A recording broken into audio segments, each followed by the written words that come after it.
LOVETEXTAURDHOKH intro. Love text or ধোঁকা নামটা শুনলেই প্রথমে মনে হয় এটা হয়তো একটা সাধারণ লাভ স্টোরি হবে। কিন্তু আমার ব্যক্তিগতভাবে মনে হয়েছে এই নামের ভেতরে একটা গভীর ইমোশন এবং বাস্তব জীবনের একটা বড় সত্য লুকিয়ে আছে। আজকের সময়ে ভালোবাসা অনেক সময় শুরু হয় একটা ছোট্ট মেসেজ দিয়ে, একটা টেক্সট দিয়ে। কিন্তু সেই একই টেক্সট কখনো কখনো একটা মানুষের জীবনে সবচেয়ে বড় ধোঁকাও নিয়ে আসে। তাই এই গল্পের নামটাই আসলে পুরো গল্পের মুডটা আগে থেকেই বলে দেয়। আমার কাছে মনে হয়েছে, লাভ টেক্সট অর ধোঁকা আসলে শুধু একটা প্রেমের গল্প না। এটা সেই সব সম্পর্কের গল্প যেখানে বিশ্বাস তৈরি হয়, ধীরে ধীরে ভালোবাসা বাড়ে, কিন্তু কোথাও না কোথাও একটা ভুল সিদ্ধান্ত বা একটা লুকানো সত্য পুরো সম্পর্কটাকে ভেঙে দেয়। আজকের ডিজিটাল যুগে যখন মানুষ সামনাসামনি কথা বলার চেয়ে মোবাইলের স্ক্রিনের মাধ্যমে বেশি কথা বলে, তখন একটা ছোট্ট মেসেজ কত বড় প্রভাব ফেলতে পারে সেটা এই ধরনের গল্প খুব ভালোভাবে দেখাতে পারে। আমার ব্যক্তিগতভাবে মনে হয়েছে এই গল্পের সবচেয়ে বড় শক্তি হতে পারে এর বাস্তবতা। কারণ বাস্তব জীবনে আমরা অনেক সময় দেখি দুইজন মানুষ খুব ভালোভাবে সম্পর্ক শুরু করে। প্রথমে মেসেজ, তারপর কল, তারপর ধীরে ধীরে গভীর সম্পর্ক। কিন্তু সেই সম্পর্কের মধ্যেই কখনো ভুল বোঝাবুঝি, কখনো মিথ্যা, কখনো গোপন সত্য ঢুকে পড়ে। আর তখনই ভালোবাসা ধীরে ধীরে ধোঁকায় পরিণত হয়। এই জায়গাটা যদি গল্পে ভালোভাবে দেখানো হয় তাহলে দর্শকদের কাছে এটা খুব রিলেটেবল লাগতে পারে। আমি মনে করি, লাভ টেক্সট অর ধোঁকা গল্পটা যদি ঠিকভাবে উপস্থাপন করা হয় তাহলে এটা শুধু একটা লাভ স্টোরি থাকবে না, বরং এটা একটা ইমোশনাল জার্নি হয়ে উঠতে পারে। যেখানে দর্শক দেখবে ভালোবাসার শুরুটা কত সুন্দর হতে পারে, কিন্তু সেই একই ভালোবাসা যখন বিশ্বাস হারিয়ে ফেলে তখন সেটা কতটা কষ্টের হয়ে যায়। আমার মতে এই ধরনের গল্পের সবচেয়ে গুরুত্বপূর্ণ বিষয় হলো চরিত্রগুলোর ইমোশন ঠিকভাবে দেখানো। কারণ দর্শক তখনই গল্পের সাথে কানেক্ট করে যখন তারা চরিত্রগুলোর অনুভূতি বুঝতে পারে। আরেকটা বিষয় আমার কাছে গুরুত্বপূর্ণ মনে হয়েছে সেটা হলো গল্পের পরিবেশ এবং মুড। এই ধরনের গল্পে সাধারণত একটা রহস্য বা টেনশন থাকে। দর্শক ধীরে ধীরে বুঝতে পারে কিছু একটা ঠিক নেই, কিন্তু ঠিক কি ঘটতে যাচ্ছে সেটা শেষ পর্যন্ত পরিষ্কার হয় না। এই ধরনের সাসপেন্স যদি গল্পে থাকে তাহলে পুরো গল্পটা অনেক বেশি ইন্টারেস্টিং হয়ে ওঠে। আমার মনে হয়েছে, লাভ টেক্সট অর ধোঁকা নামটা খুব স্বার্থভাবে নির্বাচন করা হয়েছে। কারণ এই নামের মধ্যে তিনটা গুরুত্বপূর্ণ বিষয় আছে, লাভ, টেক্সট, আর ধোঁকা। এই তিনটা শব্দই আজকের সম্পর্কের বাস্তবতা তুলে ধরে। অনেক সময় একটা সম্পর্কের শুরু হয় একটা সাধারণ মেসেজ দিয়ে, সেই মেসেজ থেকে শুরু হয় ভালোবাসা, কিন্তু শেষটা হয় বিশ্বাসঘাতকতার মাধ্যমে। এই গল্পের সবচেয়ে বড় শক্তি হতে পারে এর ইমোশনাল ইম্প্যাক্ট। যদি গল্পে দেখানো যায় কিভাবে একটা ছোট্ট ভুল বোঝাবুঝি বা একটা গোপন সত্য দুইজন মানুষের জীবনে বড় পরিবর্তন নিয়ে আসে, তাহলে দর্শক সেটা খুব গভীরভাবে অনুভব করতে পারবে। আমার মতে এই ধরনের গল্পে দর্শক শুধু গল্প দেখে না, বরং তারা নিজেদের জীবনের কিছু মুহূর্তও মনে করতে শুরু করে। আর একটা বিষয় আমার ব্যক্তিগতভাবে খুব গুরুত্বপূর্ণ মনে হয়েছে সেটা হলো চরিত্রগুলোর সম্পর্কের ডেভেলপমেন্ট। যদি গল্পের শুরুতে দুইজন মানুষের সম্পর্ক খুব সুন্দরভাবে দেখানো হয়, তাহলে পরে যখন সেই সম্পর্ক ভেঙে যায় তখন দর্শকের কাছে সেটার ইমোশনাল ইম্প্যাক্ট অনেক বেশি হয়। তাই আমার মতে এই গল্পে শুরুটা খুব সুন্দর এবং ধীরে ধীরে তৈরি হওয়া উচিত। সব মিলিয়ে আমার ব্যক্তিগতভাবে মনে হয়েছে, লাভ টেক্সট অর ধোঁকা এমন একটা গল্প হতে পারে যা আজকের প্রজন্মের সাথে খুব সহজে কানেক্ট করবে। কারণ আজকের সময়ে সম্পর্কের অনেকটাই তৈরি হয় মোবাইল স্ক্রিনের মাধ্যমে। আর সেই একই স্ক্রিন কখনো কখনো সম্পর্ক ভেঙেও দেয়। এই বাস্তবতাকে যদি গল্পে ভালোভাবে তুলে ধরা যায় তাহলে এটা দর্শকদের কাছে খুব শক্তিশালী একটা অভিজ্ঞতা হয়ে উঠতে পারে। আমার মতে এই গল্পের সবচেয়ে বড় প্রশ্ন হলো, ভালোবাসা কি সত্যিই শুধু একটা মেসেজ দিয়ে শুরু হয়? আর যদি শুরু হয়, তাহলে সেই ভালোবাসা কি সত্যিই বিশ্বাসের উপর দাঁড়িয়ে থাকে? নাকি কোথাও না কোথাও একটা লুকানো ধোঁকা সবকিছু বদলে দেয়? এই প্রশ্নগুলোর উত্তরই হয়তো লাভ টেক্সট অর ধোঁকা গল্পের মূল রহস্য।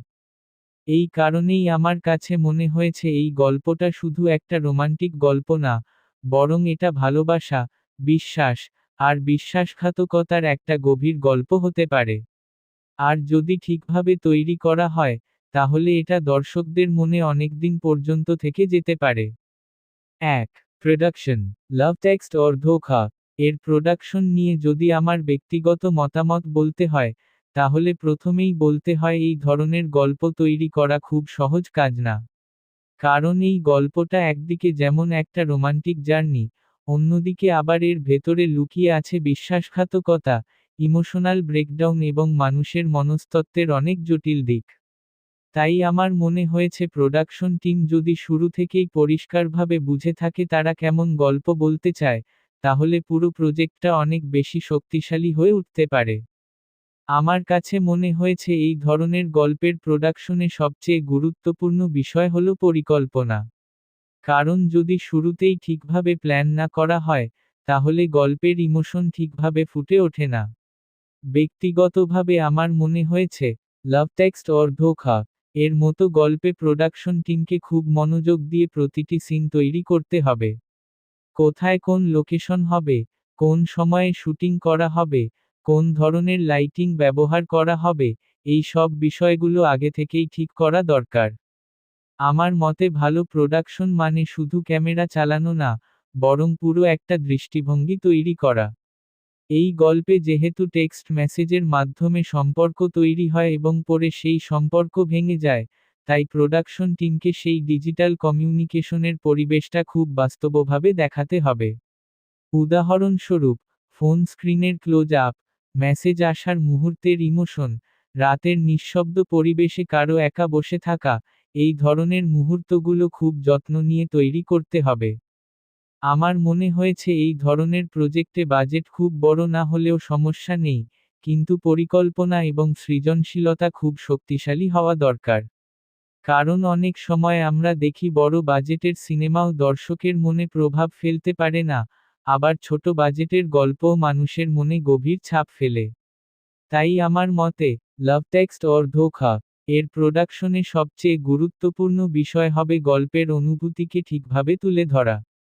আরেকটা বিষয় আমার কাছে গুরুত্বপূর্ণ মনে হয়েছে সেটা হলো শুটিংয়ের পরিবেশ। যদি শুটিংয়ের সময় টিমের মধ্যে ভালো সমন্বয় না থাকে, তাহলে সেই প্রভাব অনেক সময় স্ক্রিনেও দেখা যায়।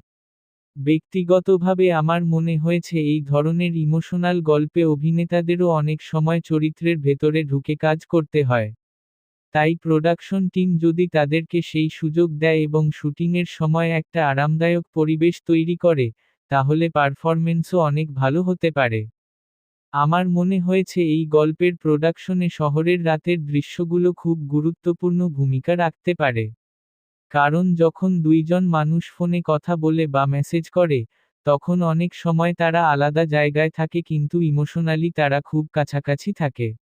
এই অনুভূতিটা দেখানোর জন্য শহরের লাইট, নীরব রাস্তা, কিংবা একা বসে থাকা কোনো চরিত্র, এই ধরনের ভিজুয়াল অনেক শক্তিশালী হতে পারে।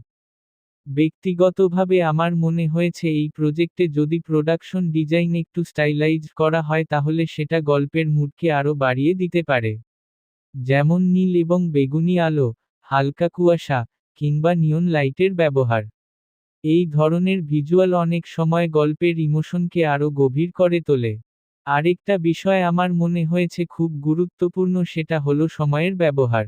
অনেক সময় আমরা দেখি কোনো গল্প খুব তাড়াহুড়ো করে বলা হয়, ফলে দর্শক চরিত্রগুলোর সাথে কানেক্ট করতে পারে না। আমার মতে এই ধরনের গল্পে প্রোডাকশন টিমকে ধীরে ধীরে গল্পটা তৈরি করতে হবে।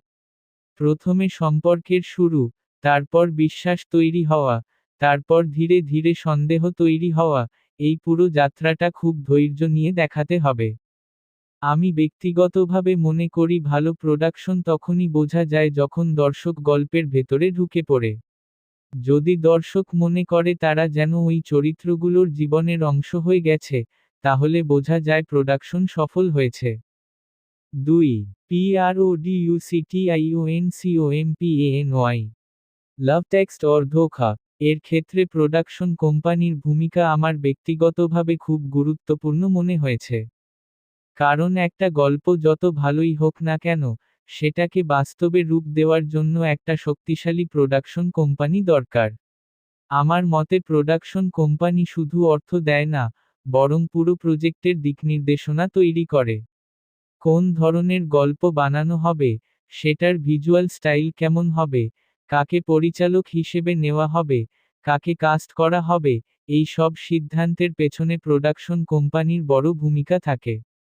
আমার ব্যক্তিগতভাবে মনে হয়েছে, লাভ টেক্সট অর ধোঁকা এর মতো গল্পে প্রোডাকশন কোম্পানির চিন্তাভাবনা খুব আধুনিক হওয়া দরকার। কারণ এই গল্পের মূল বিষয়ই হচ্ছে ডিজিটাল যুগের সম্পর্ক, টেক্সট মেসেজ, এবং সেই সম্পর্কের ভেতরের বিশ্বাস ও প্রতারণা। তাই যদি প্রোডাকশন কোম্পানি আধুনিক দর্শকদের মন বুঝে কাজ করে, তাহলে এই ধরনের গল্প অনেক বেশি শক্তিশালীভাবে উপস্থাপন করা সম্ভব। আমি মনে করি একটা ভালো প্রোডাকশন কোম্পানি সবসময় গল্পকে গুরুত্ব দেয়। অনেক সময় আমরা দেখি কিছু কোম্পানি শুধু ব্যবসার দিকটা দেখে, কিন্তু গল্পের গভীরতা বা ইমোশন নিয়ে খুব বেশি ভাবে না। কিন্তু আমার মতে, লাভ টেক্সট অর ধোঁকা এর মতো গল্পে যদি শুধু ব্যবসার চিন্তা করা হয়, তাহলে গল্পের আসল অনুভূতিটা হারিয়ে যেতে পারে। তাই এখানে প্রোডাকশন কোম্পানির উচিত হবে গল্পের ইমোশনাল দিকটা রক্ষা করা। আমার মনে হয়েছে এই ধরনের প্রজেক্টে প্রোডাকশন কোম্পানির একটা বড় দায়িত্ব হলো সঠিক টিম তৈরি করা। কারণ একটা ভালো পরিচালক, দক্ষ সিনেমাটোগ্রাফার, শক্তিশালী লেখক, এই সব মানুষ একসাথে কাজ করলে তবেই একটা ভালো প্রজেক্ট তৈরি হয়। আমার মতে যদি প্রোডাকশন কোম্পানি এই টিম নির্বাচনের সময় খুব সচেতন থাকে, তাহলে পুরো প্রজেক্টের মান অনেক বেড়ে যায়। আরেকটা বিষয় আমার কাছে গুরুত্বপূর্ণ মনে হয়েছে সেটা হলো সৃজনশীল স্বাধীনতা। অনেক সময় প্রোডাকশন কোম্পানি গল্পের মধ্যে বেশি হস্তক্ষেপ করে, ফলে পরিচালক বা লেখকের আসল ভীষণটা ঠিকভাবে প্রকাশ পায় না। ব্যক্তিগতভাবে আমার মনে হয়েছে, লাভ টেক্সট অর ধোঁকা এর মতো ইমোশনাল গল্পে যদি পরিচালককে তার নিজের মতো করে গল্প বলার সুযোগ দেওয়া হয়, তাহলে ফলাফল অনেক বেশি ভালো হতে পারে। আমি মনে করি এই ধরনের গল্পে প্রোডাকশন কোম্পানির উচিত হবে দর্শকদের সাথে সংযোগ তৈরি করার দিকে মনোযোগ দেওয়া। কারণ এই গল্পের বিষয়বস্তু এমন যা অনেক মানুষ তাদের নিজের জীবনের সাথে মিল খুঁজে পেতে পারে। সম্পর্কের শুরু, বিশ্বাস তৈরি হওয়া, এবং পরে ধীরে ধীরে সেই বিশ্বাস ভেঙে যাওয়া, এই বিষয়গুলো বাস্তব জীবনে খুবই পরিচিত। তাই প্রোডাকশন কোম্পানি যদি এই বাস্তবতাকে গুরুত্ব দেয়, তাহলে গল্পটা অনেক বেশি প্রভাব ফেলতে পারে। আমার মনে হয়েছে প্রোডাকশন কোম্পানির আরেকটা বড় কাজ হলো প্রজেক্টের মান বজায় রাখা। শুটিংয়ের সময় যদি কোনো সমস্যা হয়, বাজেটের সীমাবদ্ধতা থাকে, বা সময়ের চাপ থাকে, এই সব পরিস্থিতি সামলানোর দায়িত্ব অনেকটাই প্রোডাকশন কোম্পানির ওপর পড়ে। তাই একটা অভিজ্ঞ এবং দায়িত্বশীল প্রোডাকশন কোম্পানি থাকলে পুরো প্রজেক্ট অনেক বেশি স্থিরভাবে এগিয়ে যেতে পারে। ব্যক্তিগতভাবে আমার মনে হয়েছে, লাভ টেক্সট অর ধোঁকা এর মতো গল্পে প্রোডাকশন কোম্পানির উচিত হবে নতুন আইডিয়াকে সমর্থন করা। কারণ এই গল্পের মূল ধারণাই আধুনিক সম্পর্কের জটিলতা নিয়ে। তাই যদি প্রোডাকশন কোম্পানি নতুন ভিজুয়াল স্টাইল, নতুন গল্প বলার পদ্ধতি, বা নতুন ধরনের এডিটিং ব্যবহার করতে চায়, তাহলে সেটা দর্শকদের জন্য অনেক বেশি আকর্ষণীয় হতে পারে। আরেকটা বিষয় আমার কাছে গুরুত্বপূর্ণ মনে হয়েছে সেটা হলো মার্কেটিং ভাবনা। যদিও এটা সরাসরি প্রোডাকশনের অংশ না, কিন্তু প্রোডাকশন কোম্পানি সাধারণত এই বিষয়টাও পরিকল্পনা করে। আমার মতে, লাভ টেক্সট অর ধোঁকা এর মতো গল্পে যদি সঠিকভাবে প্রচার করা হয়, তাহলে এটা তরুণ দর্শকদের মধ্যে খুব দ্রুত জনপ্রিয় হতে পারে। কারণ এই প্রজন্মের অনেক সম্পর্কই এখন মেসেজ এবং সোশ্যাল মিডিয়ার মাধ্যমে তৈরি হয়। আমার ব্যক্তিগতভাবে মনে হয়েছে এই ধরনের গল্পে প্রোডাকশন কোম্পানির উচিত হবে বাস্তবতা এবং নাটকীয়তার মধ্যে একটা ভারসাম্য রাখা। যদি গল্পটা খুব বেশি নাটকীয় হয়ে যায়, তাহলে সেটা বাস্তব মনে নাও হতে পারে। আবার যদি খুব সাধারণভাবে দেখানো হয়, তাহলে হয়তো দর্শকদের আগ্রহ কমে যেতে পারে। তাই এই ভারসাম্য বজায় রাখা খুব গুরুত্বপূর্ণ। আমি মনে করি একটা ভালো প্রোডাকশন কোম্পানি সবসময় দীর্ঘমেয়াদে চিন্তা করে। তারা শুধু একটা প্রজেক্ট শেষ করার কথা ভাবে না, বরং সেই প্রজেক্টের মাধ্যমে দর্শকদের মনে একটা প্রভাব তৈরি করার চেষ্টা করে। যদি লাভ টেক্সট অর ধোঁকা এর প্রোডাকশন কোম্পানি এই দৃষ্টিভঙ্গি নিয়ে কাজ করে থাকে, তাহলে এই গল্পটা অনেক বেশি স্মরণীয় হয়ে উঠতে পারে।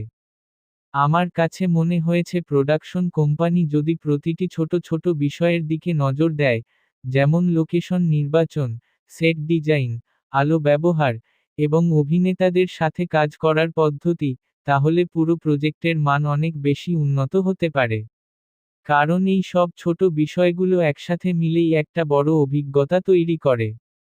সবশেষে আমার ব্যক্তিগতভাবে মনে হয়েছে, লাভ টেক্সট অর ধোঁকা এর সাফল্যের পেছনে প্রোডাকশন কোম্পানির ভূমিকা খুব গুরুত্বপূর্ণ হতে পারে।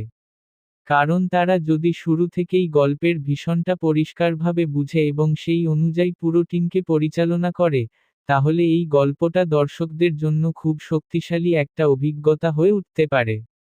এই কারণেই আমার মতে প্রোডাকশন কোম্পানি শুধু একটা আর্থিক সমর্থনকারী প্রতিষ্ঠান না, বরং তারা পুরো গল্পের ভিত্তি তৈরি করে। তাদের সিদ্ধান্ত, তাদের পরিকল্পনা, এবং তাদের দৃষ্টিভঙ্গি শেষ পর্যন্ত নির্ধারণ করে দেয় একটা প্রজেক্ট কতটা সফল হবে। আর যদি সেই দৃষ্টিভঙ্গি সঠিক হয়, তাহলে লাভ টেক্সট অর ধোঁকা এর মতো গল্প খুব সহজেই দর্শকদের হৃদয়ে জায়গা করে নিতে পারে। ৩.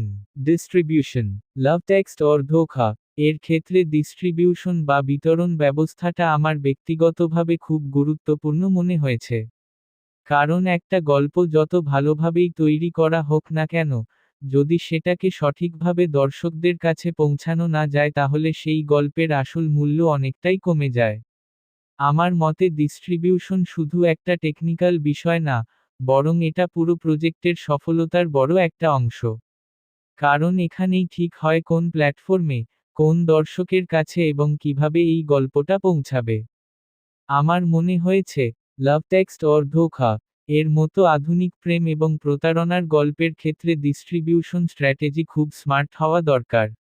কারণ এই গল্পের মূল দর্শক সম্ভবত তরুণ প্রজন্ম, যারা এখন মোবাইল, সোশ্যাল মিডিয়া এবং অনলাইন প্ল্যাটফর্মের সাথে বেশি যুক্ত। তাই আমার ব্যক্তিগতভাবে মনে হয়েছে যদি এই ধরনের গল্পকে শুধু ঐতিহ্যগত থিয়েটার রিলিজের মধ্যে সীমাবদ্ধ রাখা হয়, তাহলে হয়তো এর আসল দর্শকদের পুরোপুরি ধরা যাবে না। আমার মতে এই ধরনের গল্পের জন্য ডিজিটাল প্ল্যাটফর্ম খুব গুরুত্বপূর্ণ ভূমিকা রাখতে পারে। কারণ আজকের সময়ে অনেক মানুষ সিনেমা বা সিরিজ দেখতে পছন্দ করে মোবাইল বা স্মার্ট টিভিতে। যদি লাভ টেক্সট অর ধোঁকা সঠিক কোনো ওটিটি প্ল্যাটফর্মে মুক্তি পায়, তাহলে এটা অনেক বড় দর্শকগোষ্ঠীর কাছে পৌঁছাতে পারে। বিশেষ করে যেসব দর্শক সম্পর্কভিত্তিক গল্প পছন্দ করে, তাদের কাছে এই ধরনের কন্টেন্ট খুব দ্রুত জনপ্রিয় হয়ে যেতে পারে। আমার ব্যক্তিগতভাবে মনে হয়েছে ডিস্ট্রিবিউশনের সময় সবচেয়ে গুরুত্বপূর্ণ বিষয় হল দর্শকের মনস্তত্ত্ব বোঝা।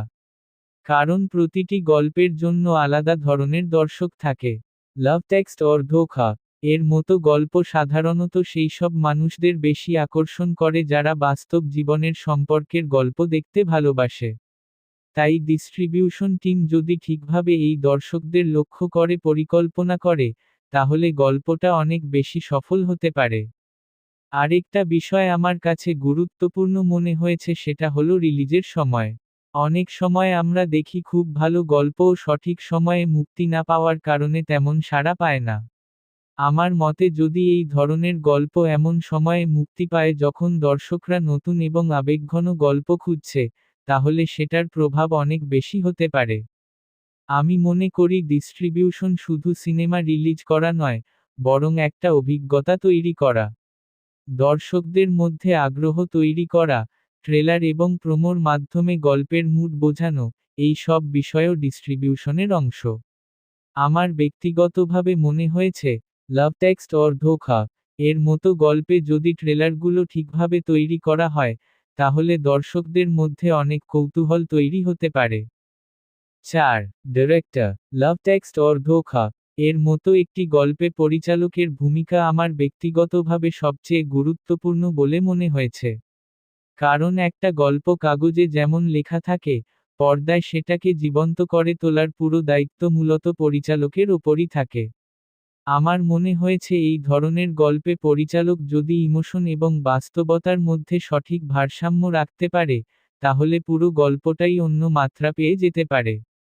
ব্যক্তিগতভাবে আমার মনে হয়েছে এই গল্পের পরিচালককে খুব সংবেদনশীল হতে হবে। কারণ গল্পটা শুধু ভালোবাসা নিয়ে না, বরং বিশ্বাস এবং বিশ্বাসঘাতকতার গভীর অনুভূতি নিয়ে তৈরি। এই অনুভূতিগুলো যদি খুব জোর করে বা অতিরিক্ত নাটকীয়ভাবে দেখানো হয়, তাহলে সেটা অনেক সময় অস্বাভাবিক মনে হতে পারে। তাই আমার মতে পরিচালকের উচিত হবে খুব সূক্ষ্মভাবে চরিত্রগুলোর আবেগ ফুটিয়ে তোলা। আমি মনে করি একজন ভালো পরিচালক সবসময় জানেন কোথায় নীরবতা দরকার এবং কোথায় সংলাপ দরকার। লাভ টেক্সট অর ধোঁকা এর মতো গল্পে অনেক সময় এমন মুহূর্ত আসতে পারে যেখানে চরিত্র কিছু বলছে না, কিন্তু তার চোখের ভাষা বা মুখের অভিব্যক্তি অনেক কিছু বলে দিচ্ছে। আমার ব্যক্তিগতভাবে মনে হয়েছে এই ধরনের মুহূর্তগুলো খুব শক্তিশালী হতে পারে যদি পরিচালক সেগুলাকে সঠিকভাবে ব্যবহার করেন। আমার কাছে মনে হয়েছে এই গল্পে পরিচালকের আরেকটা বড় দায়িত্ব হলো চরিত্রগুলোর মধ্যে সম্পর্ক তৈরি করা। কারণ দর্শক তখনই গল্পের সাথে যুক্ত হয় যখন তারা চরিত্রগুলোর অনুভূতি বুঝতে পারে। যদি দর্শক মনে করে যে এই দুইজন মানুষের সম্পর্ক সত্যি এবং বিশ্বাসযোগ্য, তাহলে পরে যখন সেই সম্পর্ক ভেঙে যায় তখন তার ইমোশনাল প্রভাব অনেক বেশি হয়। ব্যক্তিগতভাবে আমার মনে হয়েছে একজন দক্ষ পরিচালক গল্পের ছোট ছোট ডিটেইলসের দিকেও খুব মনোযোগ দেন। যেমন একটা মেসেজ পড়ার সময় চরিত্রের মুখের অভিব্যক্তি, ফোনটা ধীরে ধীরে নিচে নামানো, অথবা হঠাৎ নীরব হয়ে যাওয়া, এই ধরনের ছোট মুহূর্তগুলোই অনেক সময় গল্পের গভীরতা বাড়িয়ে দেয়। আমার মতে, লাভ টেক্সট অর ধোঁকা এর পরিচালক যদি আধুনিক গল্প বলার পদ্ধতি ব্যবহার করেন, তাহলে সেটা খুব আকর্ষণীয় হতে পারে। কারণ এই গল্পের মূল বিষয়ই হচ্ছে ডিজিটাল যুগের সম্পর্ক। তাই phone screen, message notification, social media, এই সব বিষয়কে সৃজনশীলভাবে ব্যবহার করলে গল্পটা অনেক বেশি বাস্তব এবং সমসাময়িক মনে হতে পারে। আরেকটা বিষয় আমার কাছে গুরুত্বপূর্ণ মনে হয়েছে সেটা হলো গল্পের গতি নিয়ন্ত্রণ করা। অনেক সময় আমরা দেখি কোনো গল্প খুব দ্রুত এগিয়ে যায়, ফলে দর্শক চরিত্রগুলোর সাথে আবেগগতভাবে যুক্ত হতে পারে না। আবার কখনো কখনো গল্প খুব ধীরে এগোয়, ফলে দর্শকের আগ্রহ কমে যায়। আমার মতে একজন ভালো পরিচালক জানেন কোথায় গল্পের গতি বাড়াতে হবে এবং কোথায় একটু থামতে হবে। আমি ব্যক্তিগতভাবে মনে করি, লাভ টেক্সট অর ধোঁকা এর মতো গল্পে পরিচালক যদি ভিজুয়াল স্টোরিটেলিংয়ের ওপর জোর দেন, তাহলে সেটা আরও শক্তিশালী হতে পারে। কারণ অনেক সময় একটা দৃশ্য হাজারটা সংলাপের থেকেও বেশি শক্তিশালী হয়ে ওঠে। যেমন একটা চরিত্র একা বসে আছে, তার ফোনের স্ক্রিনে পুরনো মেসেজ দেখা যাচ্ছে, এই ধরনের দৃশ্য খুব আবেগঘন হতে পারে। আমার মনে হয়েছে এই ধরনের গল্পে পরিচালকের উচিত হবে অভিনেতাদের সাথে খুব কাছ থেকে কাজ করা।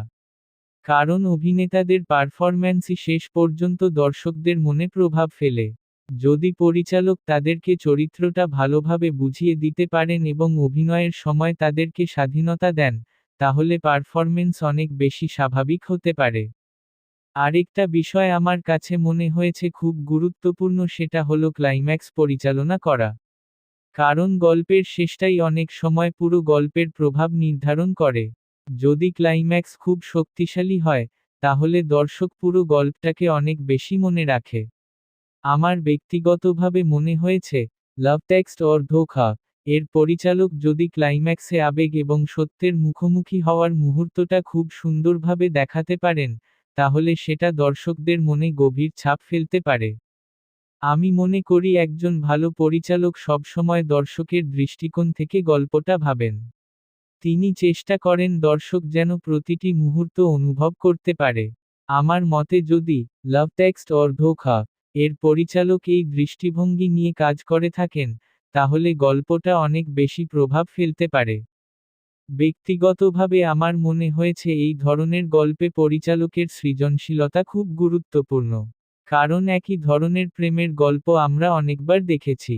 কিন্তু একজন দক্ষ পরিচালক সেই পরিচিত গল্পকেও নতুনভাবে উপস্থাপন করতে পারেন। নতুন ভিজুয়াল স্টাইল, নতুন গল্প বলার কৌশল, এই সব বিষয়ই গল্পটাকে আলাদা করে তুলতে পারে। আমার কাছে মনে হয়েছে পরিচালকের আরেকটা বড় গুণ হলো ধৈর্য। কারণ একটা ভালো দৃশ্য তৈরি করতে অনেক সময় লাগে। একাধিক টেক নিতে হয়, বিভিন্ন অ্যাঙ্গেল থেকে শ্যুট করতে হয়, এবং প্রতিটি মুহূর্তকে নিখুঁত করার চেষ্টা করতে হয়।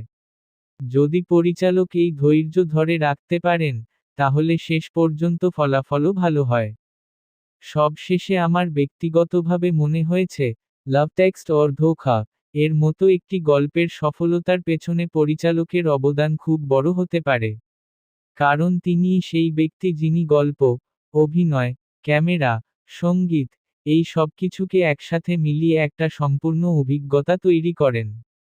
এই কারণেই আমার মতে একজন পরিচালক শুধু একজন প্রযুক্তিগত কর্মী না, বরং তিনি পুরো গল্পের আত্মা। যদি তার দৃষ্টিভঙ্গি পরিষ্কার হয় এবং তিনি সেই দৃষ্টিভঙ্গিকে পর্দায় সঠিকভাবে তুলে ধরতে পারেন, তাহলে লাভ টেক্সট অর ধোঁকা এর মতো গল্প খুব সহজেই দর্শকদের মনে গভীর প্রভাব ফেলতে পারে এবং দীর্ঘদিন পর্যন্ত স্মরণীয় হয়ে থাকতে পারে। ৫. প্রডিউসার, লাভ টেক্সট অর ধোঁকা এর মতো একটি গল্পে প্রডিউসারের ভূমিকা নিয়ে যদি আমার ব্যক্তিগত মতামত বলি, তাহলে প্রথমেই বলতে হয় যে অনেক সময় দর্শকরা প্রডিউসারের কাজটা সরাসরি চোখে দেখতে পায় না, কিন্তু বাস্তবে পুরো প্রজেক্টটা দাঁড়িয়ে থাকে প্রডিউসারের সিদ্ধান্ত এবং পরিকল্পনার উপর।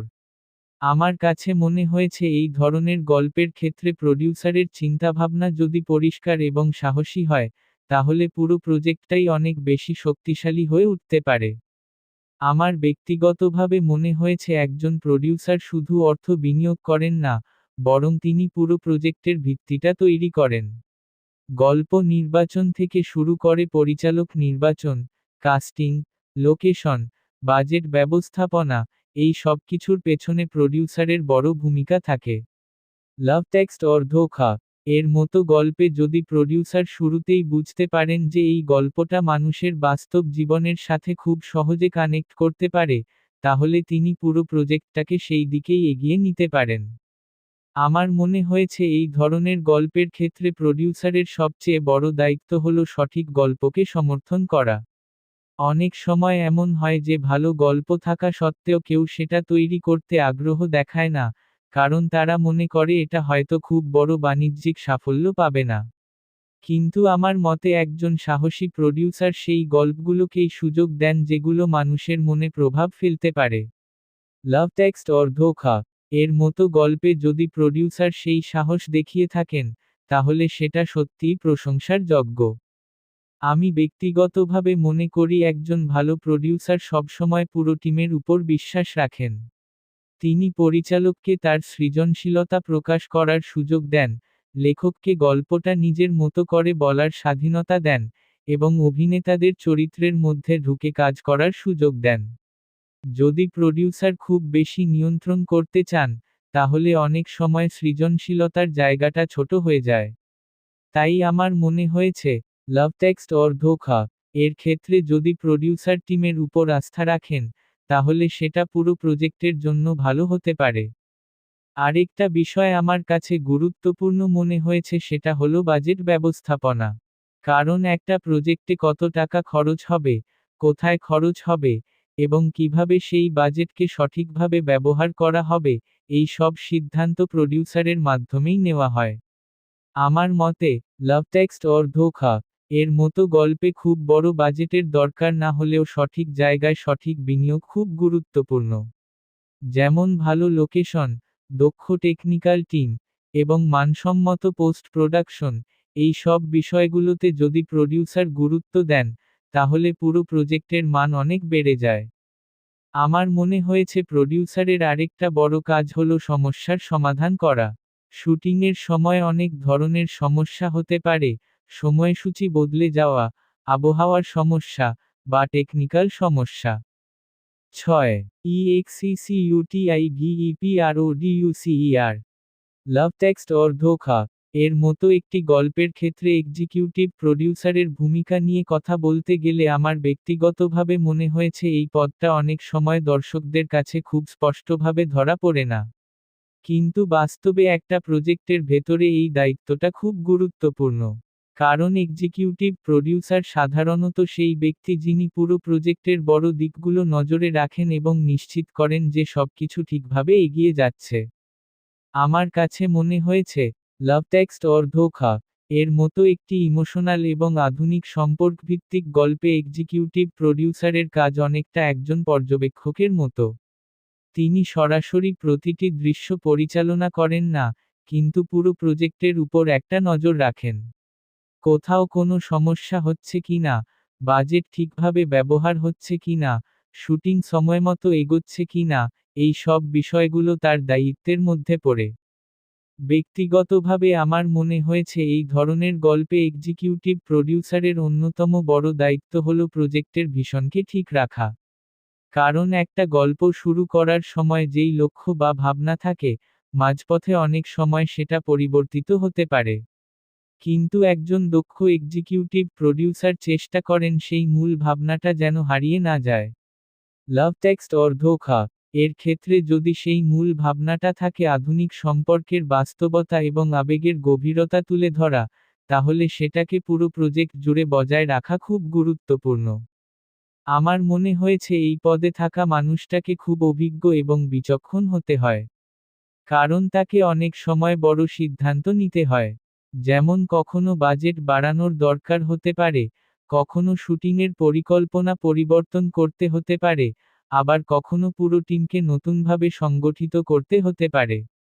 এই সব পরিস্থিতিতে একজন এক্সিকিউটিভ প্রডিউসারের সিদ্ধান্ত পুরো প্রজেক্টের ভবিষ্যৎ নির্ধারণ করতে পারে। আমি ব্যক্তিগতভাবে মনে করি, লাভ টেক্সট অর ধোঁকা এর মতো গল্পে এক্সিকিউটিভ প্রডিউসারের আরেকটা গুরুত্বপূর্ণ ভূমিকা হল প্রজেক্টের মান বজায় রাখা। কারণ একটা প্রজেক্ট যত বড়ই হোক না কেন, যদি মান ঠিক না থাকে তাহলে দর্শক সেটা গ্রহণ করবে না। তাই এই পদে থাকা মানুষটি সবসময় চেষ্টা করেন যেন প্রতিটি বিভাগ তাদের কাজটা সঠিকভাবে করছে। আরেকটা বিষয় আমার কাছে গুরুত্বপূর্ণ মনে হয়েছে সেটা হলো যোগাযোগ।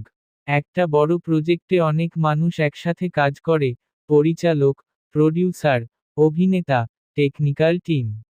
এই সব মানুষের মধ্যে সমন্বয় বজায় রাখা খুব জরুরি। আমার ব্যক্তিগতভাবে মনে হয়েছে একজন দক্ষ এক্সিকিউটিভ প্রডিউসার এই যোগাযোগের সেতু হিসেবে কাজ করেন। আমার মনে হয়েছে এই ধরনের গল্পে যেখানে ইমোশন এবং সম্পর্কের গভীরতা খুব গুরুত্বপূর্ণ, সেখানে এক্সিকিউটিভ প্রডিউসারের উচিত হবে নিশ্চিত করা যে গল্পের আবেগ যেন কোথাও হারিয়ে না যায়। কারণ অনেক সময় টেকনিক্যাল বিষয় বা সময়ের চাপের কারণে গল্পের আসল অনুভূতিটা দুর্বল হয়ে যেতে পারে। কিন্তু একজন সচেতন এক্সিকিউটিভ প্রডিউসার এই বিষয়গুলো খুব কাছ থেকে দেখেন।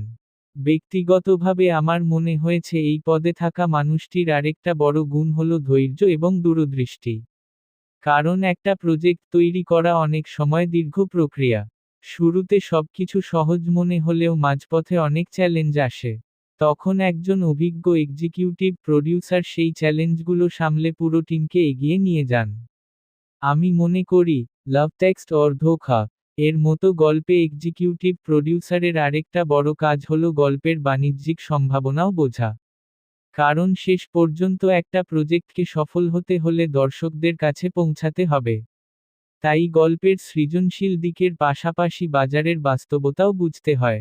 আমার কাছে মনে হয়েছে এই ধরনের গল্পে যদি এক্সিকিউটিভ প্রডিউসার নতুন আইডিয়াকে সমর্থন করেন, তাহলে পুরো প্রজেক্ট অনেক বেশি আকর্ষণীয় হয়ে উঠতে পারে। কারণ আধুনিক সম্পর্কের গল্প বলতে গেলে অনেক সময় নতুন ধরনের ভিজুয়াল বা গল্প বলার কৌশল ব্যবহার করা যায়। সেই সব নতুন চিন্তাভাবনাকে উৎসাহ দেওয়া খুব গুরুত্বপূর্ণ।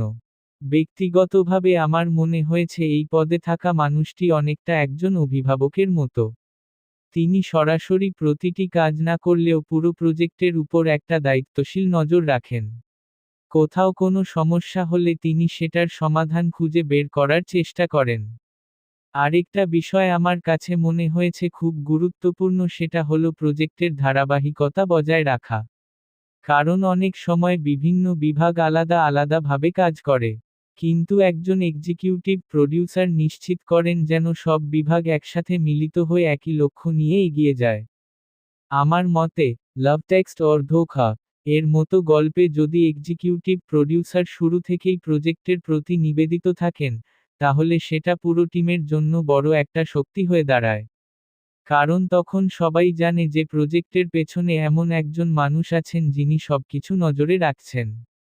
সবশেষে আমার ব্যক্তিগতভাবে মনে হয়েছে এই ধরনের গল্পের সফলতার পেছনে এক্সিকিউটিভ প্রডিউসারের অবদান অনেকটাই নীরব কিন্তু গভীর। তিনি সামনে না থাকলেও তার পরিকল্পনা, তার সিদ্ধান্ত এবং তার অভিজ্ঞতা পুরো প্রজেক্টকে সঠিক পথে এগিয়ে নিয়ে যায়।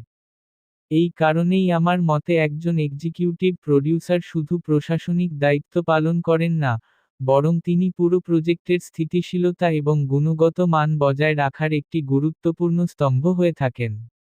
যদি সেই দায়িত্বটা দক্ষতার সাথে পালন করা হয়, তাহলে লাভ টেক্সট অর ধোঁকা এর মতো গল্প আরও শক্তিশালী এবং প্রভাবশালী হয়ে উঠতে পারে।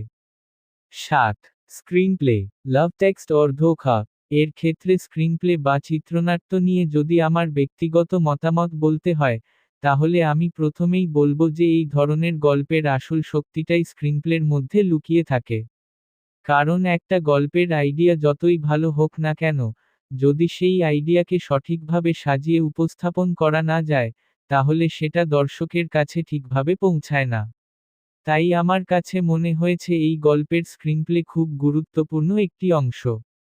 আমার ব্যক্তিগতভাবে মনে হয়েছে, লাভ টেক্সট অর ধোঁকা এর মতো গল্পে স্ক্রিনপ্লে লেখার সময় সবচেয়ে বড় চ্যালেঞ্জ হল বাস্তবতা এবং নাটকীয়তার মধ্যে ভারসাম্য রাখা। কারণ বাস্তব জীবনের সম্পর্কগুলো সাধারণত ধীরে ধীরে তৈরি হয় এবং ধীরে ধীরে ভেঙেও যায়। কিন্তু সিনেমা বা সিরিজে সেই অনুভূতিটাকে সীমিত সময়ের মধ্যে দেখাতে হয়। তাই স্ক্রিনপ্লে যদি খুব যত্ন নিয়ে লেখা হয়, তাহলে এই যাত্রাটা দর্শকদের কাছে খুব বিশ্বাসযোগ্য মনে হতে পারে। আমার মনে হয়েছে এই গল্পের শুরুটা যদি খুব স্বাভাবিকভাবে দেখানো হয়, তাহলে সেটা দর্শকদের সাথে দ্রুত সংযোগ তৈরি করতে পারে। যেমন দুইজন মানুষের মধ্যে প্রথম পরিচয়, তারপর ধীরে ধীরে মেসেজ আদান-প্রদান, তারপর একে অপরের প্রতি আগ্রহ তৈরি হওয়া, এই ধরনের মুহূর্তগুলো খুব সুন্দরভাবে সাজানো থাকলে দর্শক শুরু থেকেই গল্পের সাথে জড়িয়ে পড়তে পারে। ব্যক্তিগতভাবে আমার মনে হয়েছে স্ক্রিনপ্লের আরেকটা গুরুত্বপূর্ণ দিক হল চরিত্রগুলোর আবেগের বিকাশ। কারণ, লাভ টেক্সট অর ধোঁকা এর মূল বিষয়ই হচ্ছে ভালোবাসা এবং বিশ্বাসঘাতকতা।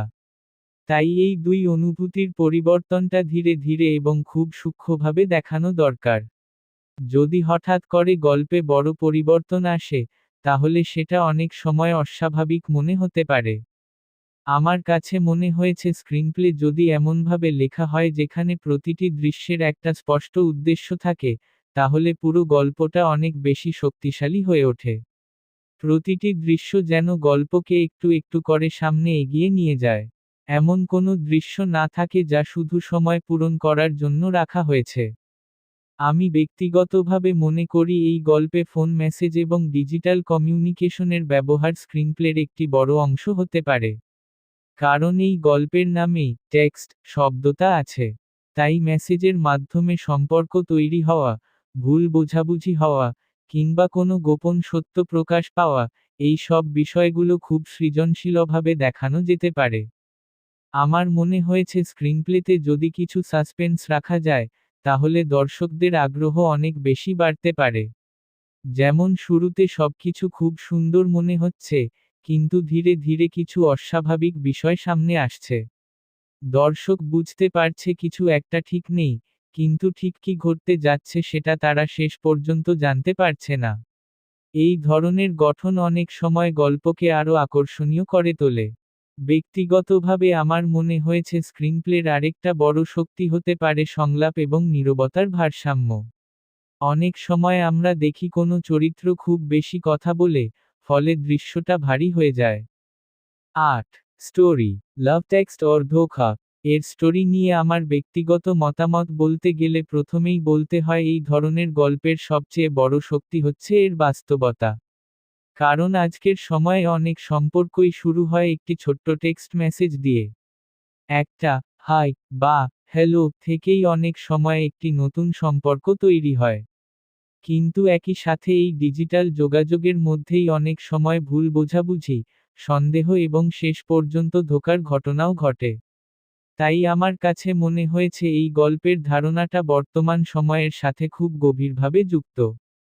আমার ব্যক্তিগতভাবে মনে হয়েছে এই গল্পের শুরুটা যদি খুব স্বাভাবিক এবং বাস্তবধর্মীভাবে দেখানো হয় তাহলে সেটা দর্শকদের খুব দ্রুত গল্পের সাথে যুক্ত করে ফেলতে পারে। যেমন প্রথম পরিচয়টা খুব সাধারণভাবে হতে পারে, হয়তো সোশ্যাল মিডিয়ায়, হয়তো কোনো গ্রুপ চ্যাটে, অথবা হয়তো কোনো ভুল নম্বরের মেসেজের মাধ্যমে। এই ধরনের ছোট্ট একটি ঘটনা থেকেই অনেক সময় একটি বড় গল্প শুরু হয়। আমার কাছে মনে হয়েছে যদি এই শুরুটা খুব সহজভাবে দেখানো হয় তাহলে দর্শকও মনে করবে এই ঘটনা তার নিজের জীবনেও ঘটতে পারত। এরপর ধীরে ধীরে দুইজন মানুষের মধ্যে কথাবার্তা বাড়তে পারে। শুরুতে হয়তো সাধারণ কথা, কেমন আছো, কি করছো, আজকের দিনটা কেমন গেল। কিন্তু ধীরে ধীরে সেই কথাগুলো আরও ব্যক্তিগত হয়ে ওঠে। তারা নিজেদের স্বপ্ন, দুঃখ, অতীতের অভিজ্ঞতা এসব শেয়ার করতে শুরু করে। আমার ব্যক্তিগতভাবে মনে হয়েছে এই অংশটা খুব গুরুত্বপূর্ণ, কারণ এখানেই দর্শক বুঝতে পারে যে সম্পর্কটা ধীরে ধীরে গভীর হয়ে উঠছে। আমার মনে হয়েছে গল্পের মাঝামাঝি অংশটা সবচেয়ে বেশি শক্তিশালী হতে পারে যদি এখানে কিছু রহস্য বা সন্দেহ তৈরি হয়। কারণ একটি সম্পর্ক যতই সুন্দর হোক, যদি সেখানে কোনো গোপন বিষয় থাকে তাহলে সেটা একসময় সামনে চলে আসে। হয়তো কোনো একটি মেসেজ ভুল সময়ে এসে যায়, হয়তো কোনো সত্য লুকিয়ে রাখা হয়, অথবা হয়তো একজন অন্যজনকে পুরো সত্যটা বলেনি। এই ধরনের ছোট ছোট ঘটনা থেকেই গল্পের ভেতরে টেনশন তৈরি হতে পারে। ব্যক্তিগতভাবে আমার মনে হয়েছে, লাভ টেক্সট অর ধোঁকা এর স্টোরিতে সবচেয়ে বড় ইমোশনাল মুহূর্তটা তখনই আসে যখন একজন চরিত্র বুঝতে পারে যে সে যাকে বিশ্বাস করেছে সে হয়তো পুরো সত্যটা বলেনি। এই মুহূর্তটা খুব শক্তিশালী হতে পারে, কারণ এখানে শুধু একটি সম্পর্ক ভেঙে যায় না, বরং একজন মানুষের বিশ্বাসও ভেঙে যায়। আমার কাছে মনে হয়েছে এই গল্পের আরেকটা গুরুত্বপূর্ণ দিক হলো চরিত্রগুলোর মানসিক অবস্থা দেখানো। কারণ ধোঁকা পাওয়ার পর একজন মানুষ কিভাবে প্রতিক্রিয়া দেয় সেটা খুব গুরুত্বপূর্ণ। কেউ হয়তো খুব রেগে যায়, কেউ হয়তো চুপ হয়ে যায়, আবার কেউ হয়তো নিজের ভেতরেই সব কষ্ট লুকিয়ে রাখে। যদি এই অনুভূতিগুলো খুব বাস্তবভাবে দেখানো যায় তাহলে গল্পটা অনেক বেশি শক্তিশালী হয়ে ওঠে।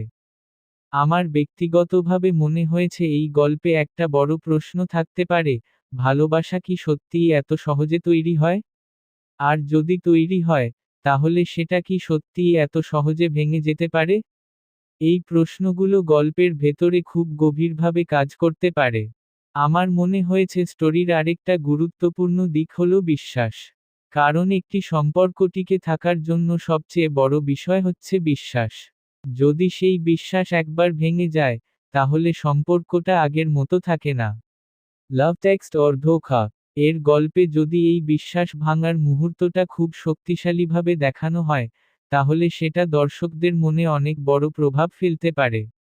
ব্যক্তিগতভাবে আমার মনে হয়েছে গল্পের শেষটা খুব গুরুত্বপূর্ণ। কারণ শেষটাই ঠিক করে দেয় দর্শক পুরো গল্পটা কিভাবে মনে রাখবে। যদি শেষটা খুব আবেগঘন হয়, তাহলে দর্শক অনেকদিন পর্যন্ত সেটা ভুলতে পারে না। আবার যদি শেষটা একটু খোলা রেখে দেওয়া হয়, তাহলে দর্শক নিজের মতো করে গল্পটা ভাবতে পারে।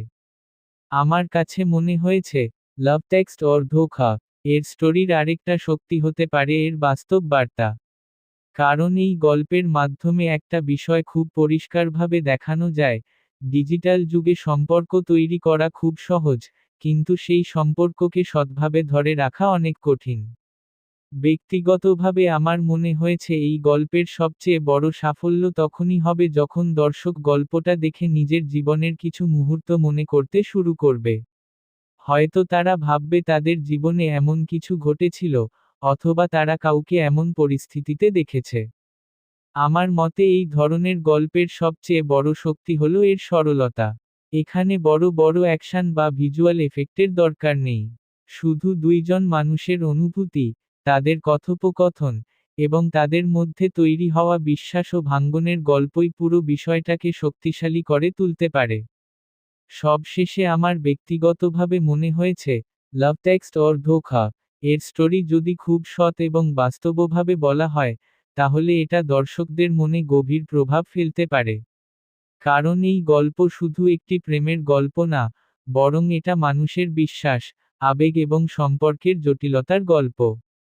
এই কারণেই আমার মতে, লাভ টেক্সট অর ধোঁকা এর স্টোরি খুব সাধারণ হলেও তার ভেতরে একটা গভীর সত্য লুকিয়ে আছে। আর যদি সেই সত্যটাকে ঠিকভাবে তুলে ধরা যায়, তাহলে এই গল্প দর্শকদের মনে দীর্ঘদিন পর্যন্ত থেকে যেতে পারে। 9. ডায়লগ। লাভ টেক্সট অর ধোঁকা এর মতো একটি গল্পে ডায়ালগ বা সংলাপ আমার ব্যক্তিগতভাবে খুব গুরুত্বপূর্ণ বলে মনে হয়েছে। কারণ এই গল্পের মূল বিষয়ই হচ্ছে যোগাযোগ, দুইজন মানুষের মধ্যে কথা বলা, অনুভূতি প্রকাশ করা, ভুল বোঝাবুঝি তৈরি হওয়া, আবার সেই ভুল বোঝাবুঝির কারণেই সম্পর্কের ভাঙন। তাই আমার কাছে মনে হয়েছে এই গল্পে ডায়ালগ যদি শক্তিশালী হয়, তাহলে পুরো গল্পটাই অনেক বেশি বাস্তব এবং আবেগঘন হয়ে উঠতে পারে। আমার ব্যক্তিগতভাবে মনে হয়েছে এই ধরনের গল্পে সংলাপ খুব স্বাভাবিক হওয়া দরকার। অনেক সময় আমরা কিছু সিনেমায় দেখি সংলাপ খুব নাটকীয় বা অতিরঞ্জিত হয়, ফলে সেটা বাস্তব মনে হয় না। কিন্তু লাভ টেক্সট অর ধোঁকা এর মতো গল্পে যদি চরিত্রগুলো এমনভাবে কথা বলে যেন সেটা বাস্তব জীবনের কথোপকথনের মতো লাগে, তাহলে দর্শক খুব সহজেই গল্পের সাথে কানেক্ট করতে পারে। আমার মনে হয়েছে এই গল্পে টেক্সট মেসেজের ডায়ালগগুলোও খুব গুরুত্বপূর্ণ হতে পারে। কারণ এই গল্পের নামেই টেক্সট শব্দটা আছে। তাই মেসেজের মাধ্যমে দুইজন মানুষের সম্পর্ক তৈরি হওয়া, ছোট ছোট মজার কথা বলা, একে অপরকে বুঝতে চেষ্টা করা, এই সব মুহূর্তগুলো সংলাপের মাধ্যমেই ফুটে উঠবে। ব্যক্তিগতভাবে আমার মনে হয়েছে যদি এই মেসেজগুলো খুব স্বাভাবিক এবং বাস্তবধর্মীভাবে লেখা হয়, তাহলে সেটা দর্শকদের কাছে খুব পরিচিত মনে হবে। আমার কাছে মনে হয়েছে এই গল্পে সংলাপের আরেকটা বড় কাজ হলো চরিত্রগুলোর ব্যক্তিত্ব তুলে ধরা। কারণ প্রত্যেক মানুষ আলাদাভাবে কথা বলে। কেউ খুব সরলভাবে কথা বলে, কেউ একটু মজার ছলে কথা বলে, আবার কেউ হয়তো খুব আবেগ দিয়ে কথা বলে। যদি এই পার্থক্যগুলো সংলাপের মধ্যে স্পষ্টভাবে দেখা যায়, তাহলে চরিত্রগুলো অনেক বেশি জীবন্ত মনে হয়। ব্যক্তিগতভাবে আমার মনে হয়েছে এই গল্পের শুরুতে সংলাপগুলো হালকা এবং স্বাভাবিক হওয়া উচিত। যেমন দুইজন মানুষের মধ্যে প্রথম পরিচয়ের সময় সাধারণ কিছু কথা, কেমন আছো, কি করছো, আজকের দিনটা কেমন গেল। এই ধরনের সাধারণ কথোপকথন থেকেই ধীরে ধীরে একটা সম্পর্ক তৈরি হয়। যদি এই অংশটা খুব সুন্দরভাবে লেখা হয়, তাহলে দর্শক বুঝতে পারবে যে সম্পর্কটা ধীরে ধীরে গভীর হচ্ছে। আমার মনে হয়েছে গল্পের মাঝামাঝি সময়ে সংলাপের টোন একটু বদলে যেতে পারে। কারণ তখন সম্পর্কের মধ্যে কিছু সন্দেহ বা ভুল বোঝাবুঝি তৈরি হতে শুরু করে। সেই সময় সংলাপগুলোতে হয়তো একটু দ্বিধা, একটু কষ্ট, বা একটু রাগের ছাপ থাকতে পারে। এই পরিবর্তনটা খুব সূক্ষ্মভাবে দেখানো হলে সেটা খুব শক্তিশালী হতে পারে। ব্যক্তিগতভাবে আমার মনে হয়েছে এই গল্পে কিছু সংলাপ খুব স্মরণীয় হয়ে উঠতে পারে যদি সেগুলো খুব সত্যি অনুভূতি থেকে লেখা হয়। যেমন কেউ যদি বলে, আমি তোমাকে বিশ্বাস করেছিলাম, এই ধরনের একটা সাধারণ বাক্য অনেক সময় খুব গভীর প্রভাব ফেলতে পারে। আমার কাছে মনে হয়েছে সংলাপের আরেকটা বড় শক্তি হলো নীরবতা। কারণ অনেক সময় কিছু না বলেও অনেক কিছু বোঝানো যায়। যদি কোনো চরিত্র কোনো প্রশ্নের উত্তর না দেয়, অথবা কিছুক্ষণ চুপ করে থাকে, তাহলে সেই নীরবতাও অনেক বড় সংলাপ হয়ে উঠতে পারে। আমি ব্যক্তিগতভাবে মনে করি, লাভ টেক্সট অর ধোঁকা এর মতো গল্পে সংলাপের মধ্যে আবেগ খুব গুরুত্বপূর্ণ। কারণ এখানে ভালোবাসা আছে, বিশ্বাস আছে, আবার সেই বিশ্বাস ভাঙার কষ্টও আছে। 12. MAINCHARACTERDEVELOPMENT লাভ টেক্সট অর ধোঁকা এর মতো একটি গল্পে আমার ব্যক্তিগতভাবে মনে হয়েছে সবচেয়ে গুরুত্বপূর্ণ বিষয়গুলোর মধ্যে একটি হলো মেইন ক্যারেক্টার ডেভেলপমেন্ট। কারণ গল্পের মূল আবেগ, সম্পর্কের উত্থান পতন এবং দর্শকের সাথে সংযোগ, সবকিছুই শেষ পর্যন্ত নির্ভর করে প্রধান চরিত্রগুলো কতটা শক্তিশালীভাবে তৈরি করা হয়েছে তার উপর। আমার ব্যক্তিগতভাবে মনে হয়েছে এই গল্পে প্রধান চরিত্রগুলোকে শুরু থেকেই এমনভাবে দেখানো দরকার যাতে দর্শক তাদের সাথে সহজেই কানেক্ট করতে পারে। অর্থাৎ তারা যেন খুব বাস্তব মনে হয়। তাদের স্বপ্ন থাকবে, তাদের দুর্বলতা থাকবে, আবার তাদের কিছু ভুল সিদ্ধান্তও থাকতে পারে। যদি চরিত্রগুলো খুব পারফেক্ট হয়ে যায় তাহলে সেটা অনেক সময় বাস্তব মনে হয় না। আমার কাছে মনে হয়েছে, লাভ টেক্সট অর ধোঁকা এর প্রধান চরিত্রগুলোর সবচেয়ে বড় দিক হলো তাদের আবেগের যাত্রা। শুরুতে হয়তো তারা খুব সাধারণভাবে একে অপরের সাথে পরিচিত হয়। হয়তো টেক্সট মেসেজের মাধ্যমে তাদের কথা শুরু হয়। ছোট ছোট মজার কথোপকথন, একে অপরকে জানার চেষ্টা, এই মুহূর্তগুলো খুব স্বাভাবিকভাবে দেখানো হলে চরিত্রগুলোর শুরুটা অনেক শক্তিশালী হয়। ব্যক্তিগতভাবে আমার মনে হয়েছে চরিত্র ডেভেলপমেন্টের একটা বড় দিক হলো ধীরে ধীরে পরিবর্তন দেখানো। শুরুতে একজন চরিত্র হয়তো খুব নির্ভর এবং আনন্দময় হতে পারে। কিন্তু গল্পের মাঝামাঝি সময়ে যখন সম্পর্কের মধ্যে সমস্যা তৈরি হয়, তখন তার আচরণেও পরিবর্তন আসতে পারে। এই পরিবর্তন যদি খুব সূক্ষ্মভাবে দেখানো হয় তাহলে সেটা অনেক বেশি বাস্তব মনে হয়। আমার কাছে মনে হয়েছে প্রধান চরিত্রদের মধ্যে বিশ্বাসের বিষয়টা এই গল্পে খুব গুরুত্বপূর্ণ। কারণ ভালোবাসার সম্পর্কের ভিতটাই হলো বিশ্বাস। যদি গল্পের শুরুতে দেখা যায় তারা একে অপরকে খুব বিশ্বাস করে, তাহলে পরে যখন সেই বিশ্বাস ভেঙে যায় তখন সেই মুহূর্তটা অনেক বেশি শক্তিশালী হয়ে ওঠে। ব্যক্তিগতভাবে আমার মনে হয়েছে এই গল্পে প্রধান চরিত্রদের কিছু ব্যক্তিগত দিকও দেখানো উচিত। যেমন তাদের পরিবার, তাদের কাজ, তাদের ব্যক্তিগত স্বপ্ন, এই সবকিছু যদি একটু একটু করে দেখানো হয় তাহলে চরিত্রগুলো অনেক বেশি বাস্তব মনে হয়। তখন দর্শক মনে করতে পারে যে এই মানুষগুলো সত্যিই কোথাও আছে। আমার মনে হয়েছে চরিত্র ডেভেলপমেন্টের আরেকটা বড় বিষয় হলো তাদের সিদ্ধান্ত। একজন মানুষ তার সিদ্ধান্তের মাধ্যমেই আসলে নিজের চরিত্র প্রকাশ করে। যদি গল্পে দেখা যায় কোনো চরিত্র খুব কঠিন পরিস্থিতির মধ্যে পড়েও কোনো গুরুত্বপূর্ণ সিদ্ধান্ত নিচ্ছে, তাহলে সেই মুহূর্তটা চরিত্রের গভীরতা বাড়িয়ে দেয়। ব্যক্তিগতভাবে আমার মনে হয়েছে, লাভ টেক্সট অর ধোঁকা এর প্রধান চরিত্রদের মধ্যে দ্বন্দ্বও খুব গুরুত্বপূর্ণ। কারণ বাস্তব জীবনের সম্পর্কগুলো কখনোই পুরোপুরি সহজ হয় না। কখনো ভুল বোঝাবুঝি হয়, কখনো সন্দেহ তৈরি হয়, আবার কখনো আবেগের কারণে মানুষ ভুল সিদ্ধান্ত নিয়ে ফেলে। যদি এই বিষয়গুলো গল্পে বাস্তবভাবে দেখানো হয় তাহলে চরিত্রগুলো অনেক বেশি জীবন্ত মনে হয়। আমার কাছে মনে হয়েছে এই গল্পে প্রধান চরিত্রদের অনুভূতির পরিবর্তন খুব ধীরে ধীরে দেখানো দরকার। শুরুতে হয়তো তারা খুব খুশি থাকবে। তারপর ধীরে ধীরে কিছু ছোট সমস্যা দেখা দিতে পারে। সেই ছোট সমস্যাগুলো থেকেই বড় সমস্যার জন্ম হতে পারে। এই ধীর পরিবর্তনটাই গল্পকে বাস্তব করে তোলে। ব্যক্তিগতভাবে আমার মনে হয়েছে চরিত্র ডেভেলপমেন্টের সবচেয়ে বড় পরীক্ষা আসে ক্লাইম্যাক্সে। কারণ তখন চরিত্রগুলোকে তাদের আসল অনুভূতির মুখোমুখি হতে হয়। তারা কি সত্যটা মেনে নেবে, নাকি তারা তাদের পুরনো অনুভূতিকে ধরে রাখবে, এই সিদ্ধান্তগুলোই তাদের চরিত্রের প্রকৃত রূপ দেখায়।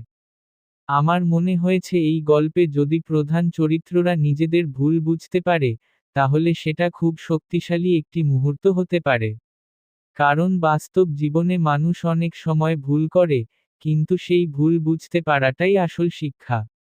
যদি এই উপলব্ধির মুহূর্তটা গল্পে সুন্দরভাবে দেখানো হয়, তাহলে সেটা দর্শকদের মনেও গভীর প্রভাব ফেলতে পারে। ব্যক্তিগতভাবে আমার মনে হয়েছে চরিত্র ডেভেলপমেন্টের আরেকটা গুরুত্বপূর্ণ দিক হল দর্শকের সহানুভূতি তৈরি করা। যদি দর্শক মনে করে যে এই চরিত্রগুলো সত্যিই কষ্ট পাচ্ছে বা সত্যিই ভালোবাসছে, তাহলে তারা সেই গল্পের সাথে অনেক বেশি জড়িয়ে পড়ে। আমার কাছে মনে হয়েছে, লাভ টেক্সট অর ধোঁকা এর মতো গল্পে প্রধান চরিত্রদের যাত্রাটা খুব আবেগপূর্ণ হতে পারে। শুরুতে পরিচয়, তারপর ভালোবাসা, তারপর সন্দেহ, এবং শেষে হয়তো উপলব্ধি। এই পুরো যাত্রাটা যদি খুব সুন্দরভাবে দেখানো যায় তাহলে গল্পটা অনেক বেশি শক্তিশালী হয়ে ওঠে। ব্যক্তিগতভাবে আমার মনে হয়েছে একজন ভালোভাবে লেখা প্রধান চরিত্র দর্শকের মনে অনেকদিন পর্যন্ত থেকে যায়। কারণ দর্শক শুধু গল্পটা মনে রাখে না, বরং সেই চরিত্রের অনুভূতিও মনে রাখে। সবশেষে আমার ব্যক্তিগতভাবে মনে হয়েছে, লাভ টেক্সট অর ধোঁকা এর প্রধান চরিত্রদের ডেভেলপমেন্ট যদি খুব গভীরভাবে করা হয়, তাহলে এই গল্পটা শুধু একটি সাধারণ প্রেমের গল্প হয়ে থাকবে না। বরং এটা হয়ে উঠতে পারে একটি বাস্তব এবং আবেগপূর্ণ মানবিক গল্প। এই কারণেই আমার মতে মেইন ক্যারেক্টার ডেভেলপমেন্ট এই গল্পের এমন একটি অংশ যা পুরো গল্পের ভিত্তি তৈরি করে।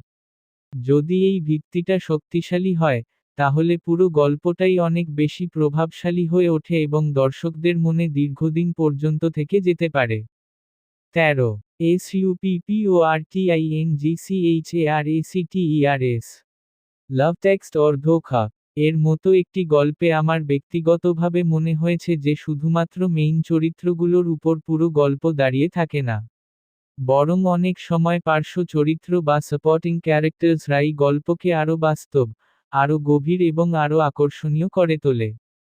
কারণ বাস্তব জীবনে যেমন একটি সম্পর্ক কখনোই শুধু দুইজন মানুষের মধ্যে সীমাবদ্ধ থাকে না, তেমনি একটি গল্পের জগতেও অনেক মানুষ থাকে যারা সেই সম্পর্কের উপর কোনো না কোনোভাবে প্রভাব ফেলে।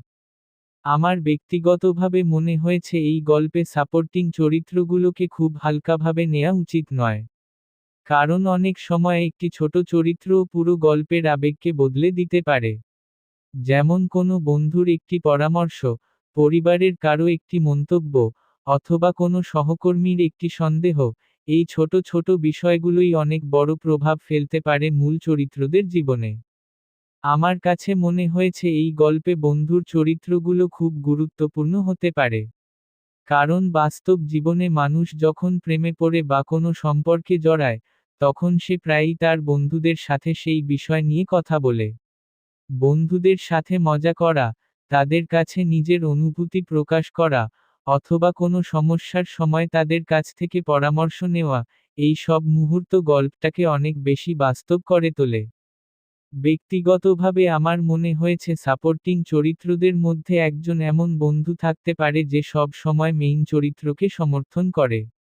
আবার আরেকজন বন্ধু থাকতে পারে যে একটু সন্দেহপ্রবণ এবং সে হয়তো শুরু থেকেই কিছু সমস্যা দেখতে পায়।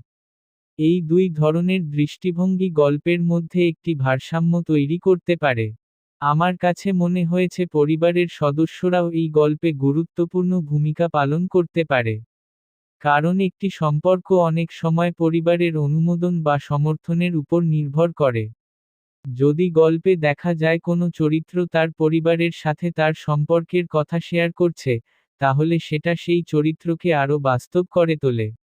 ব্যক্তিগতভাবে আমার মনে হয়েছে সাপোর্টিং চরিত্রদের আরেকটা বড় কাজ হলো গল্পের পরিবেশকে সমৃদ্ধ করা।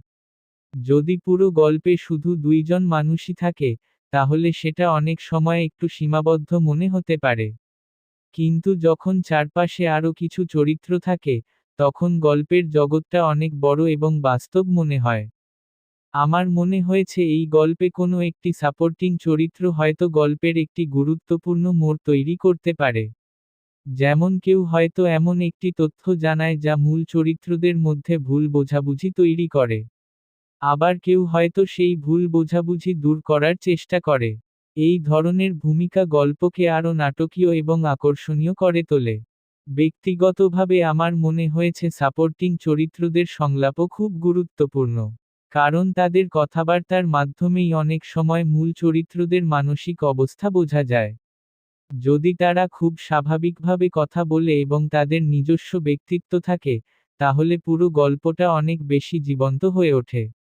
আমার কাছে মনে হয়েছে, লাভ টেক্সট অর ধোঁকা এর মতো গল্পে কিছু সাপোর্টিং চরিত্র হয়তো খুব কম সময়ের জন্য পর্দায় থাকবে, কিন্তু তাদের উপস্থিতি খুব অর্থপূর্ণ হতে পারে। 14. CHARACTERDESIGN লাভ টেক্সট অর ধোঁকা এর মতো একটি গল্পে আমার ব্যক্তিগতভাবে মনে হয়েছে ক্যারেক্টার ডিজাইন খুব গুরুত্বপূর্ণ একটি বিষয়।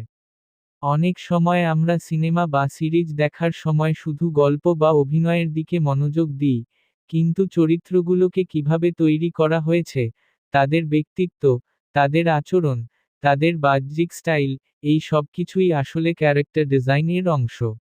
আর যদি এই অংশটা শক্তিশালী হয়, তাহলে পুরো গল্পটাই অনেক বেশি বাস্তব এবং বিশ্বাসযোগ্য মনে হয়। আমার ব্যক্তিগতভাবে মনে হয়েছে ক্যারেক্টার ডিজাইন মানে শুধু চরিত্র দেখতে কেমন সেটাই নয়, বরং একজন চরিত্র কেমনভাবে ভাবে, কেমনভাবে কথা বলে, কেমনভাবে সিদ্ধান্ত নেয়, এই সব বিষয় একসাথে মিলেই একটি পূর্ণাঙ্গ চরিত্র তৈরি করে। লাভ টেক্সট অর ধোঁকা এর মতো গল্পে এই বিষয়টা আরও বেশি গুরুত্বপূর্ণ, কারণ এখানে মানুষের আবেগ এবং সম্পর্কই মূল কেন্দ্র। আমার কাছে মনে হয়েছে এই গল্পের প্রধান চরিত্রদের ডিজাইন এমন হওয়া দরকার যাতে তারা খুব সহজেই বাস্তব জীবনের মানুষের মতো মনে হয়। তারা যেন অতিরিক্ত নিখুঁত না হয়, বরং তাদের কিছু দুর্বলতা থাকতে পারে, কিছু দ্বিধা থাকতে পারে, এমনকি কিছু ভুলও থাকতে পারে। কারণ বাস্তব মানুষও তো এমনই হয়। ব্যক্তিগতভাবে আমার মনে হয়েছে ক্যারেক্টার ডিজাইনের আরেকটা গুরুত্বপূর্ণ দিক হল চরিত্রের ব্যাকগ্রাউন্ড। একজন মানুষ কোথা থেকে এসেছে, তার পরিবার কেমন, তার জীবনের অভিজ্ঞতা কি, এই বিষয়গুলো তার আচরণকে অনেক প্রভাবিত করে। যদি গল্পে এই ব্যাকগ্রাউন্ড একটু হলেও দেখানো হয়, তাহলে চরিত্রগুলো অনেক বেশি গভীর মনে হয়। আমার কাছে মনে হয়েছে, লাভ টেক্সট অর ধোঁকা এর প্রধান চরিত্রদের মধ্যে ব্যক্তিত্বের পার্থক্য থাকাটা খুব গুরুত্বপূর্ণ। যেমন একজন চরিত্র হয়তো খুব আবেগপ্রবণ হতে পারে, আরেকজন হয়তো একটু বাস্তববাদী। এই পার্থক্যই অনেক সময় গল্পের মধ্যে দ্বন্দ্ব তৈরি করে এবং সেই দ্বন্দ্ব থেকেই নাটকীয়তা আসে। ব্যক্তিগতভাবে আমার মনে হয়েছে ক্যারেক্টার ডিজাইন এর মধ্যে পোশাক এবং স্টাইলও একটি বড় বিষয়। কারণ একজন মানুষ কী ধরনের পোশাক পরে বা কেমনভাবে নিজেকে উপস্থাপন করে, সেটাও তার ব্যক্তিত্বের একটা অংশ। যদি এই বিষয়গুলো চরিত্রের স্বভাবের সাথে মিল রেখে করা হয়, তাহলে সেটা খুব স্বাভাবিক মনে হয়। আমার কাছে মনে হয়েছে এই গল্পে চরিত্রগুলোর বডি ল্যাঙ্গুয়েজও গুরুত্বপূর্ণ হতে পারে। কারণ অনেক সময় একজন মানুষ তার কথা না বলেও তার শরীরের ভাষার মাধ্যমে অনেক কিছু প্রকাশ করে। যেমন কেউ হয়তো খুব আত্মবিশ্বাসীভাবে হাঁটে, আবার কেউ হয়তো একটু দ্বিধাগ্রস্তভাবে কথা বলে। এই ছোট ছোট বিষয়গুলোই চরিত্রকে বাস্তব করে তোলে।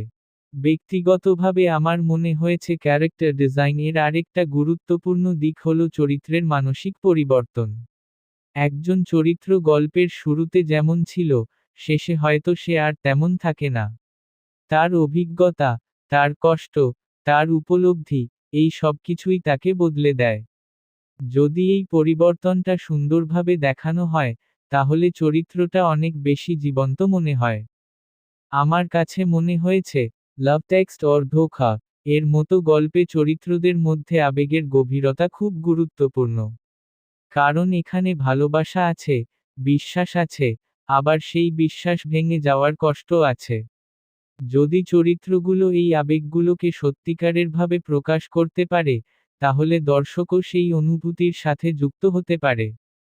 ব্যক্তিগতভাবে আমার মনে হয়েছে ক্যারেক্টার ডিজাইন এর আরেকটা দিক হল চরিত্রের লক্ষ্য বা উদ্দেশ্য। একজন চরিত্র জীবনে কি চায়, সে কি অর্জন করতে চায়, এই বিষয়গুলো যদি স্পষ্ট থাকে, তাহলে তার সিদ্ধান্তগুলোও অনেক বেশি অর্থপূর্ণ মনে হয়। আমার কাছে মনে হয়েছে এই গল্পে যদি কোনো চরিত্রের কিছু অভ্যন্তরীণ দ্বন্দ্ব থাকে, তাহলে সেটা গল্পকে আরও গভীর করে তুলতে পারে। যেমন কেউ হয়তো ভালোবাসা এবং সন্দেহের মধ্যে দ্বিধায় পড়ে গেছে। এই ধরনের মানসিক দ্বন্দ্বই চরিত্রকে আরও মানবিক করে তোলে। ব্যক্তিগতভাবে আমার মনে হয়েছে ক্যারেক্টার ডিজাইন এর আরেকটা গুরুত্বপূর্ণ বিষয় হল চরিত্রকে মনে রাখার মতো করে তৈরি করা। কারণ একটি ভালো গল্পের চরিত্র দর্শকের মনে দীর্ঘদিন পর্যন্ত থেকে যায়। যদি চরিত্রগুলো খুব সাধারণ এবং বাস্তব মনে হয়, তাহলে দর্শক তাদের সাথে নিজের জীবনের মিল খুঁজে পায়। আমার কাছে মনে হয়েছে, লাভ টেক্সট অর ধোঁকা এর মতো গল্পে চরিত্রগুলোকে এমনভাবে তৈরি করা দরকার যাতে দর্শক তাদের বিচার না করে বরং তাদের বুঝতে চেষ্টা করে। কারণ অনেক সময় মানুষ ভুল করে, কিন্তু সেই ভুলের পেছনে একটা কারণ থাকে। ব্যক্তিগতভাবে আমার মনে হয়েছে একটি শক্তিশালী ক্যারেক্টার ডিজাইন পুরো গল্পের ভিত্তি তৈরি করে। যদি চরিত্রগুলো ভালোভাবে তৈরি হয়, তাহলে গল্পের প্রতিটি ঘটনা অনেক বেশি অর্থপূর্ণ হয়ে ওঠে। সবশেষে আমার ব্যক্তিগতভাবে মনে হয়েছে, লাভ টেক্সট অর ধোঁকা এর ক্যারেক্টার ডিজাইন যদি খুব যত্ন নিয়ে করা হয়, তাহলে এই গল্প শুধু একটি সাধারণ প্রেমের গল্প হয়ে থাকবে না। বরং এটা হয়ে উঠতে পারে এমন একটি মানবিক গল্প যেখানে দর্শক নিজেদের জীবনের প্রতিফলন দেখতে পাবে। এই কারণেই আমার মতে ক্যারেক্টার ডিজাইন এই গল্পের এমন একটি দিক যা পুরো অভিজ্ঞতাকে অনেক বেশি শক্তিশালী করে তুলতে পারে। যদি এই অংশটা সঠিকভাবে তৈরি করা যায়, তাহলে গল্পের প্রতিটি মুহূর্তই অনেক বেশি বাস্তব এবং স্মরণীয় হয়ে উঠতে পারে। 15 ANIMATIONSTOILE লাভ টেক্সট অর ধোঁকা এর মতো একটি গল্পে অ্যানিমেশন স্টাইল বা ভিজুয়াল স্টাইল আমার ব্যক্তিগতভাবে খুব গুরুত্বপূর্ণ বলে মনে হয়েছে। কারণ একটি গল্প শুধু সংলাপ বা অভিনয়ের মাধ্যমে নয়, বরং তার ভিজুয়াল উপস্থাপনার মাধ্যমেও দর্শকের মনে গভীর প্রভাব ফেলে। যদি একটি গল্পের ভিজুয়াল স্টাইল তার আবেগ এবং গল্পের টোনের সাথে ঠিকভাবে মিলিয়ে তৈরি করা হয়, তাহলে পুরো অভিজ্ঞতাটা অনেক বেশি শক্তিশালী হয়ে ওঠে। আমার ব্যক্তিগতভাবে মনে হয়েছে অ্যানিমেশন স্টাইল আসলে সেই মাধ্যম যার মাধ্যমে দর্শক প্রথমেই গল্পের জগতের সাথে পরিচিত হয়। গল্পের চরিত্রগুলো কেমন দেখতে, তাদের চারপাশের পরিবেশ কেমন, দৃশ্যগুলোর রং কেমন, এই সবকিছু মিলেই একটি আলাদা অনুভূতি তৈরি করে। যদি এই স্টাইলটা গল্পের আবেগের সাথে মিল রেখে তৈরি হয়, তাহলে দর্শক খুব দ্রুত সেই জগতে ডুবে যেতে পারে। আমার কাছে মনে হয়েছে, লাভ টেক্সট অর ধোঁকা এর মতো গল্পে অ্যানিমেশন স্টাইল খুব বেশি জটিল হওয়ার দরকার নেই। বরং এটি যদি একটু সফট, আবেগপূর্ণ এবং বাস্তবধর্মী হয়, তাহলে সেটা গল্পের সাথে অনেক বেশি মানিয়ে যায়।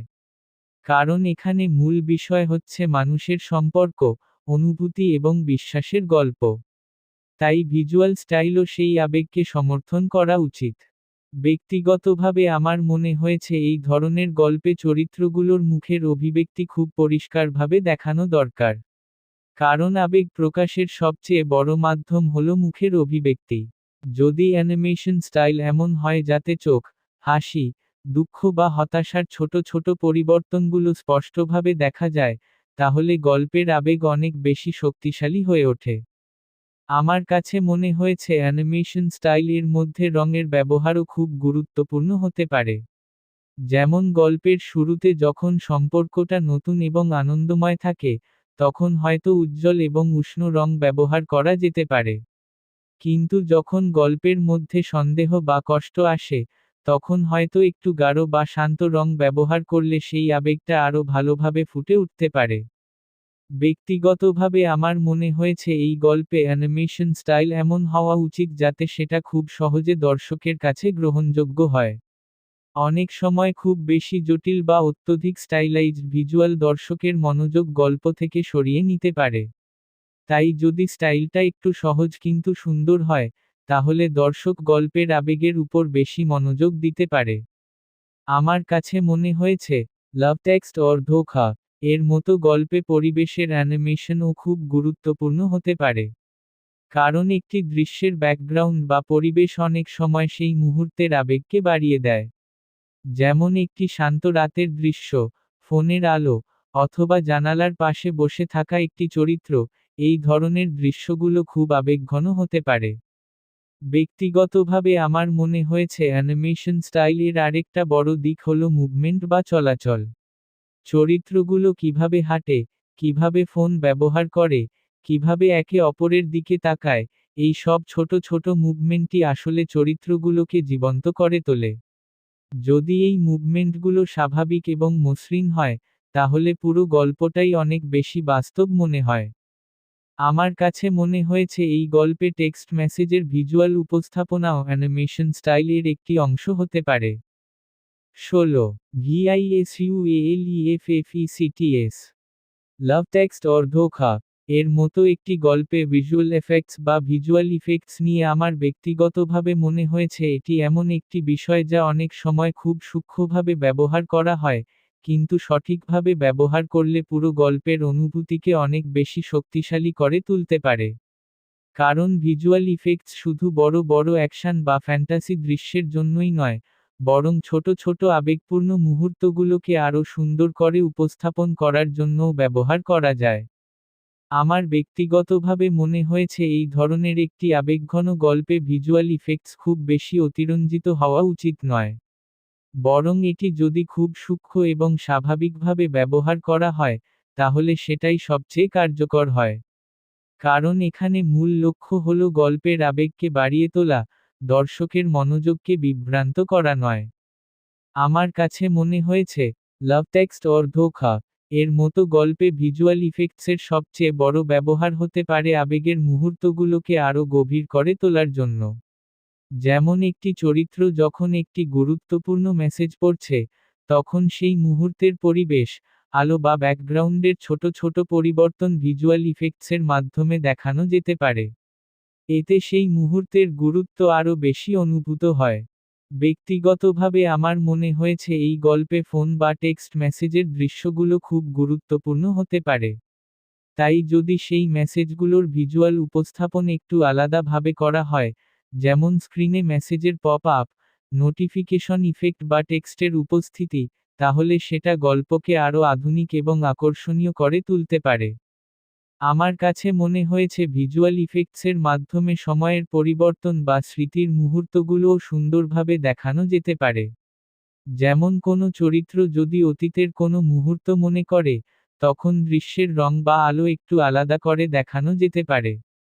এতে দর্শক খুব সহজেই বুঝতে পারে যে এটি একটি স্মৃতির মুহূর্ত। ব্যক্তিগতভাবে আমার মনে হয়েছে, লাভ টেক্সট অর ধোঁকা এর মতো গল্পে আবেগের পরিবর্তন দেখানোর জন্যও ভিজুয়াল ইফেক্টস ব্যবহার করা যেতে পারে। যেমন শুরুতে যখন সম্পর্কটা আনন্দময় থাকে তখন দৃশ্যগুলো উজ্জ্বল এবং উষ্ণ হতে পারে।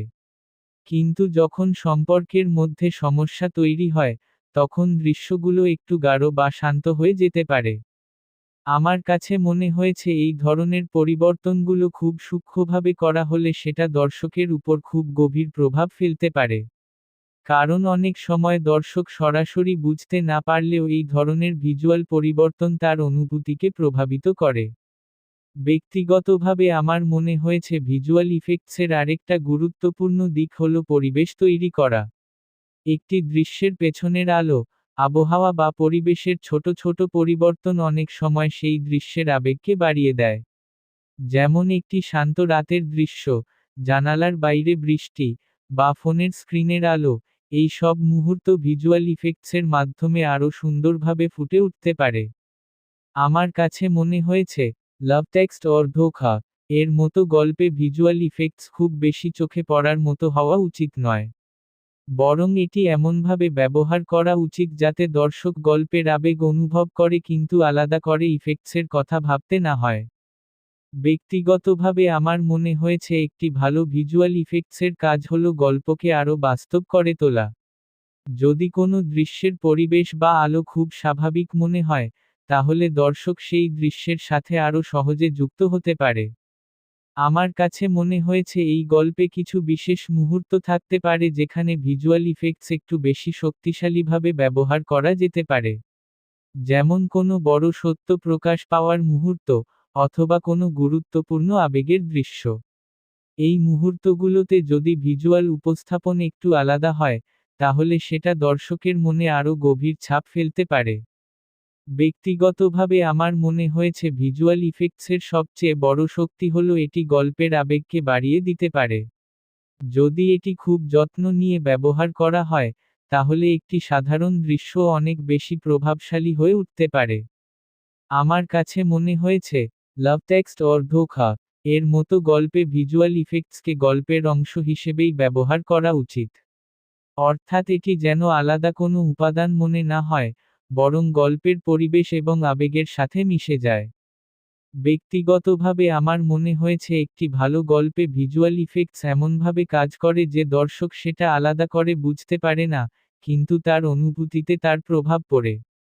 সবশেষে আমার ব্যক্তিগতভাবে মনে হয়েছে, লাভ টেক্সট অর ধোঁকা এর মতো একটি আবেগপূর্ণ গল্পে যদি ভিজুয়াল ইফেক্টস খুব সূক্ষ্ম এবং সৃজনশীলভাবে ব্যবহার করা হয়, তাহলে পুরো অভিজ্ঞতাটা অনেক বেশি সুন্দর এবং স্মরণীয় হয়ে উঠতে পারে।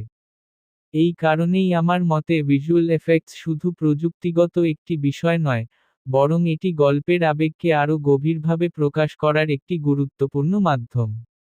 17 CGIQUALITOI লাভ টেক্সট অর ধোঁকা এর মতো একটি গল্পে সিজিআই কোয়ালিটি বা কম্পিউটার জেনারেটেড ইমেজের মান নিয়ে আমার ব্যক্তিগতভাবে মনে হয়েছে এটি এমন একটি বিষয় যা অনেক সময় সরাসরি চোখে না পড়লেও পুরো ভিজুয়াল অভিজ্ঞতার উপর বড় প্রভাব ফেলে। কারণ সিজিআই শুধু বড় বড় ফ্যান্টাসি দৃশ্য বা অ্যাকশন তৈরির জন্যই নয়, বরং ছোট ছোট ভিজুয়াল উপাদানকে আরও সুন্দর এবং বাস্তব করে তুলতেও ব্যবহার করা যায়। আমার ব্যক্তিগতভাবে মনে হয়েছে এই ধরনের একটি আবেগঘন গল্পে সিজিআই এর ব্যবহার খুব বেশি জাঁকজমকপূর্ণ হওয়ার দরকার নেই। বরং এটি যদি খুব সূক্ষ্মভাবে এবং বাস্তবতার সাথে মিল রেখে ব্যবহার করা হয়, তাহলে সেটাই সবচেয়ে কার্যকর হয়। কারণ এখানে মূল লক্ষ্য হল দর্শককে গল্পের আবেগের সাথে যুক্ত করা, প্রযুক্তিগত চমক দেখানো নয়। আমার কাছে মনে হয়েছে সিজিআই কোয়ালিটি ভালো হওয়ার মানে শুধু ইফেক্টস থাকা নয়, বরং সেই ইফেক্টস কতটা বাস্তব এবং স্বাভাবিকভাবে দৃশ্যের সাথে মিশে গেছে সেটাও খুব গুরুত্বপূর্ণ। যদি কোনো সিজিআই খুব স্পষ্টভাবে কৃত্রিম মনে হয়, তাহলে সেটা দর্শকের মনোযোগ গল্প থেকে সরিয়ে দিতে পারে। তাই আমার মতে সিজিআই এমন হওয়া উচিত যাতে দর্শক সেটা আলাদা করে বুঝতেই না পারে। ব্যক্তিগতভাবে আমার মনে হয়েছে, লাভ টেক্সট অর ধোঁকা এর মতো গল্পে সিজিআই ব্যবহার করা যেতে পারে পরিবেশ তৈরি করার জন্য। যেমন শহরের রাতের দৃশ্য, জানালার বাইরে আলো, অথবা ব্যাকগ্রাউন্ডে কিছু ছোট ভিজুয়াল উপাদান, এই সবকিছু সিজিআই এর মাধ্যমে আরও সুন্দরভাবে তৈরি করা যেতে পারে। আমার কাছে মনে হয়েছে এই গল্পে ফোন বা ডিজিটাল ইন্টারফেসের দৃশ্যগুলোতেও সিজিআই ব্যবহার করা যেতে পারে। কারণ গল্পের মধ্যে টেক্সট মেসেজ একটি গুরুত্বপূর্ণ ভূমিকা পালন করে। যদি সেই মেসেজগুলোকে ভিজুয়ালি আকর্ষণীয়ভাবে দেখানো হয়, যেমন স্ক্রিনে টেক্সটের ভেসে ওঠা, নোটিফিকেশন অ্যানিমেশন, তাহলে সেটা পুরো অভিজ্ঞতাকে আরও আধুনিক এবং প্রাণবন্ত করে তুলতে পারে। ব্যক্তিগতভাবে আমার মনে হয়েছে সিজিআই কোয়ালিটি ভালো হলে গল্পের পরিবেশ আরও বাস্তব মনে হয়।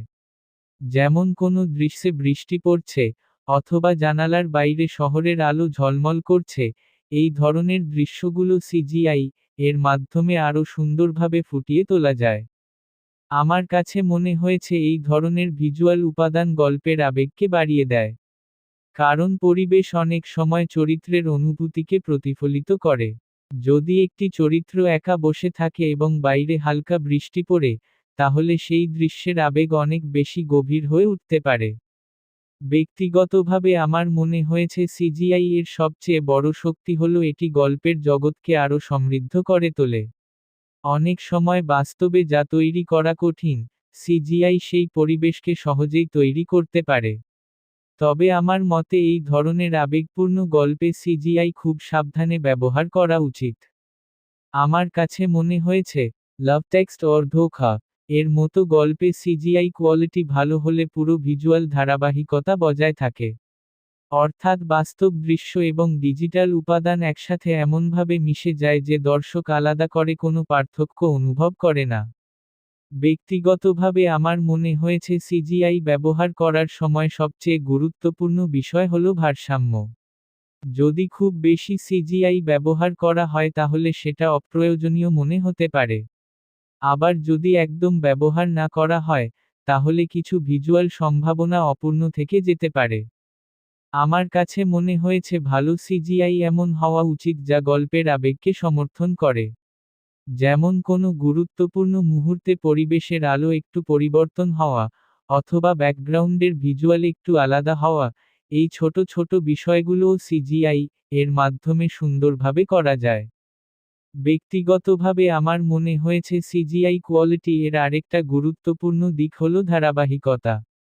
18 লাইটিং, লাভ টেক্সট অর ধোঁকা এর মতো একটি আবেগপূর্ণ গল্পে লাইটিং বা আলো ব্যবহারের বিষয়টি আমার ব্যক্তিগতভাবে খুব গুরুত্বপূর্ণ বলে মনে হয়েছে।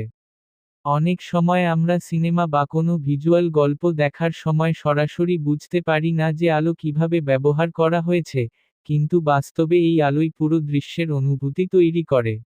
একটি দৃশ্য খুশির মনে হবে নাকি দুঃখের, উষ্ণ মনে হবে নাকি ঠান্ডা, এই অনুভূতির বড় অংশই নির্ভর করে লাইটিং এর উপর। আমার ব্যক্তিগতভাবে মনে হয়েছে এই ধরনের গল্পে আলো খুব স্বাভাবিক হওয়া দরকার।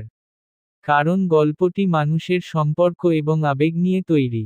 যদি আলো খুব বেশি কৃত্রিম বা অতিরঞ্জিত হয়, তাহলে সেটা অনেক সময় দৃশ্যের বাস্তবতা কমিয়ে দিতে পারে।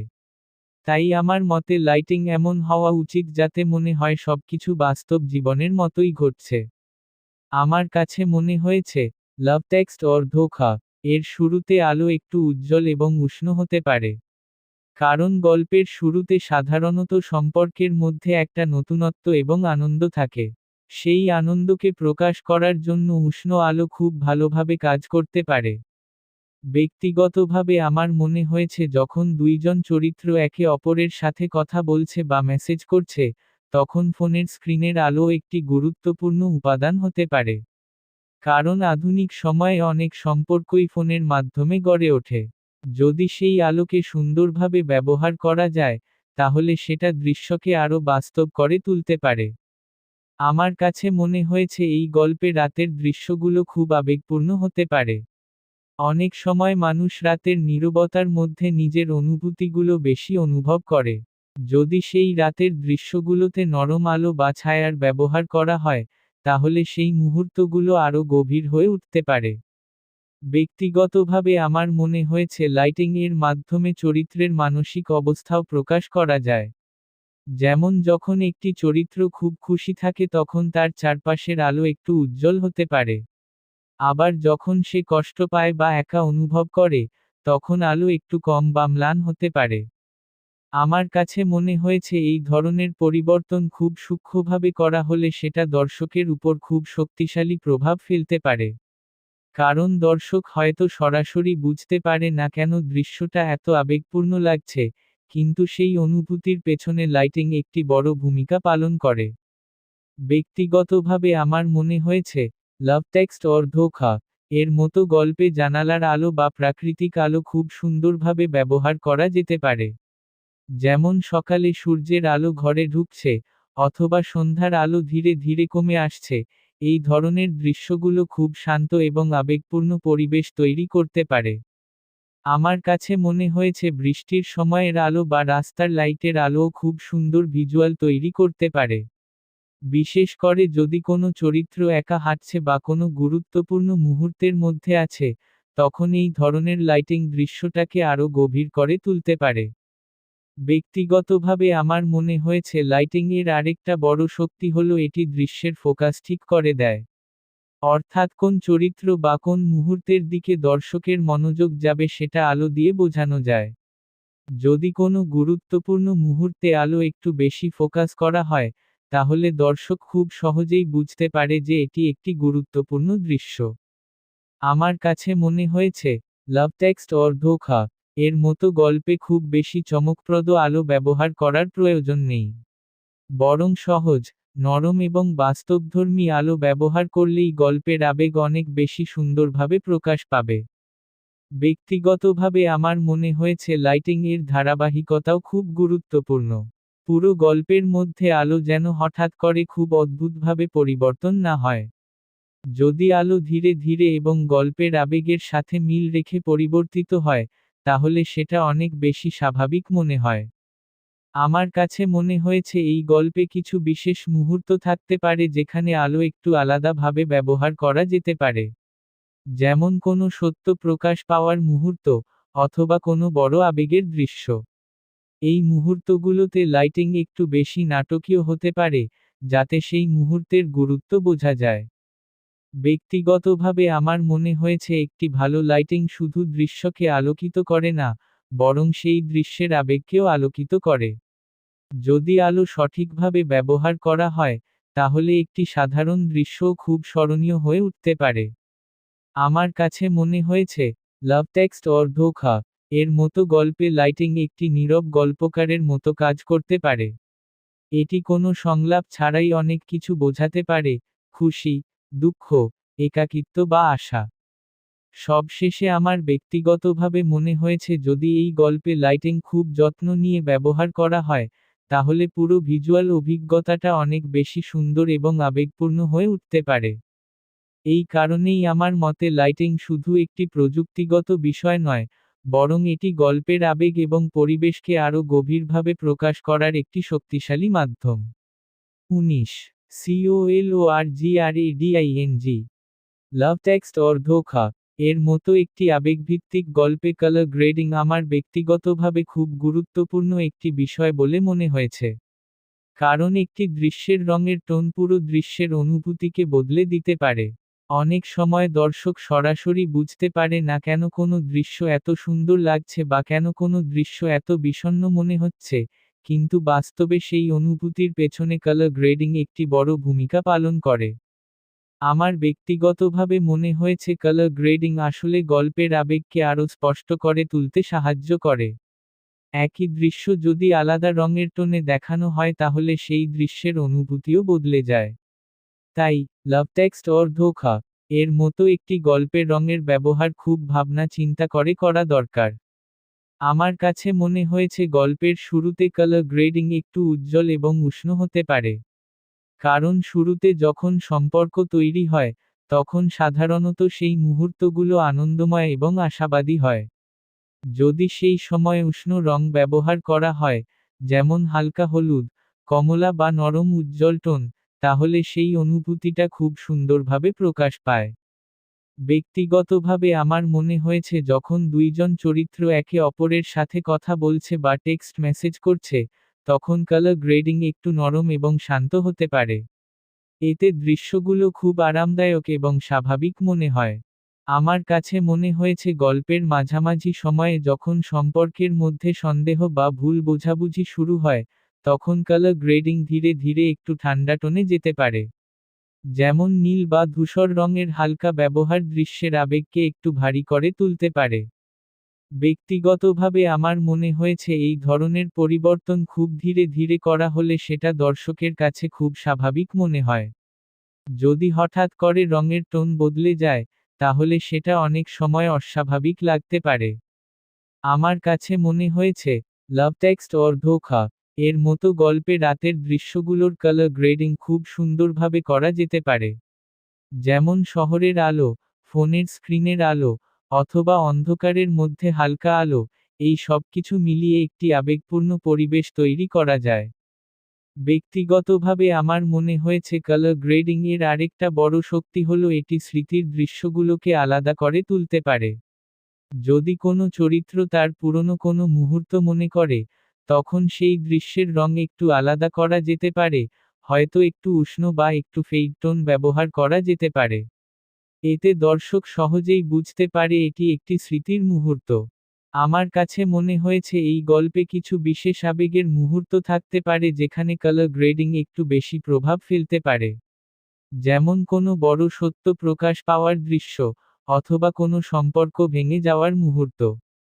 এই সময় রঙের টোন যদি একটু গাঢ় বা ঠান্ডা হয়, তাহলে সেই আবেগটা আরও গভীর হয়ে উঠতে পারে। ব্যক্তিগতভাবে আমার মনে হয়েছে কালার গ্রেডিং শুধু সৌন্দর্যের জন্য নয়, বরং গল্প বলার একটি মাধ্যম হিসেবেও কাজ করে। কারণ একটি দৃশ্যের রং অনেক সময় সেই দৃশ্যের অর্থ বোঝাতে সাহায্য করে।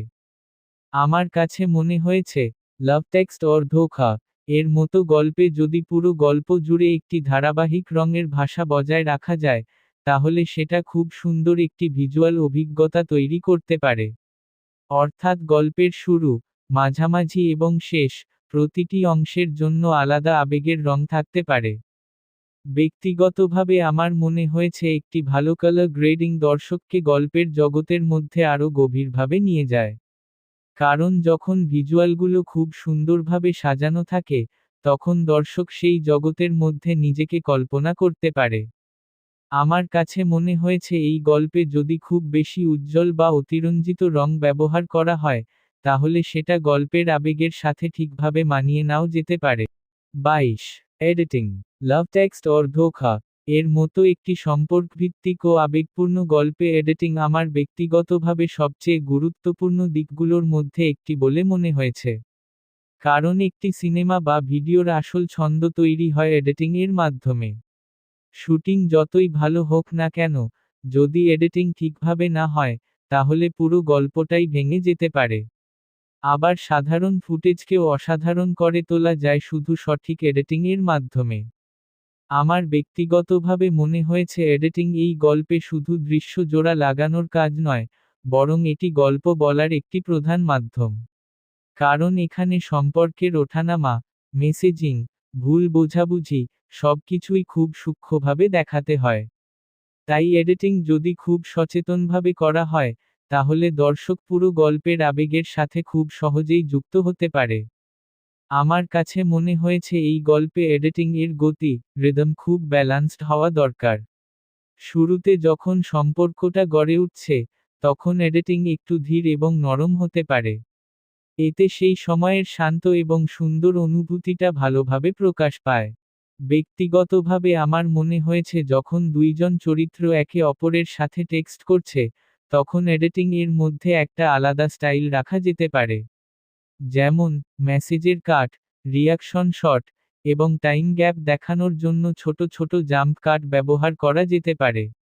এতে ডিজিটাল যোগাযোগের বাস্তব অনুভূতিটা আসে। আমার কাছে মনে হয়েছে এই ধরনের দৃশ্যে স্প্লিট স্ক্রিন বা ওভারলে টেক্সট ব্যবহার করলে আরও ভালো হতে পারে। যদিও এটি পুরোপুরি এডিটিং এর অংশ না, কিন্তু এডিটিং এর মাধ্যমেই এইসব ভিজুয়াল টেকনিকগুলো সুন্দরভাবে ব্যবহার করা যায়। ব্যক্তিগতভাবে আমার মনে হয়েছে গল্পের মাঝামাঝি অংশে যখন সমস্যাগুলো শুরু হয়, তখন এডিটিং একটু দ্রুত হতে পারে। এতে একটা অস্থিরতা তৈরি হয়, যা সেই পরিস্থিতির সাথে মানানসই। যেমন দ্রুত কাট, হঠাৎ দৃশ্য পরিবর্তন, এইসব উপাদান ব্যবহার করা যেতে পারে। আমার কাছে মনে হয়েছে এডিটিং এর আরেকটা বড় কাজ হলো সময়ের পরিবর্তন দেখানো। লাভ টেক্সট অর ধোঁকা এর মতো গল্পে সময় অনেক গুরুত্বপূর্ণ, কখন মেসেজ পাঠানো হলো, কতক্ষণ পরে রিপ্লাই এল, বা কোনো সম্পর্ক কতদিন ধরে চলছে, এইসব বিষয় এডিটিং এর মাধ্যমে খুব সুন্দরভাবে বোঝানো যায়। ব্যক্তিগতভাবে আমার মনে হয়েছে ফেড ইন এবং ফেড আউট এই গল্পে খুব ভালো কাজ করতে পারে। বিশেষ করে আবেগপূর্ণ দৃশ্যগুলোর শেষে ফেড আউট দিলে সেই অনুভূতিটা আরও গভীরভাবে থেকে যায়। আমার কাছে মনে হয়েছে জাম্প কাটও কিছু ক্ষেত্রে ব্যবহার করা যেতে পারে। যেমন কোনো চরিত্র বারবার ফোন চেক করছে, এই ধরনের মুহূর্তগুলোতে জাম্প কাট ব্যবহার করলে সেই অস্থিরতা খুব সুন্দরভাবে ফুটে ওঠে।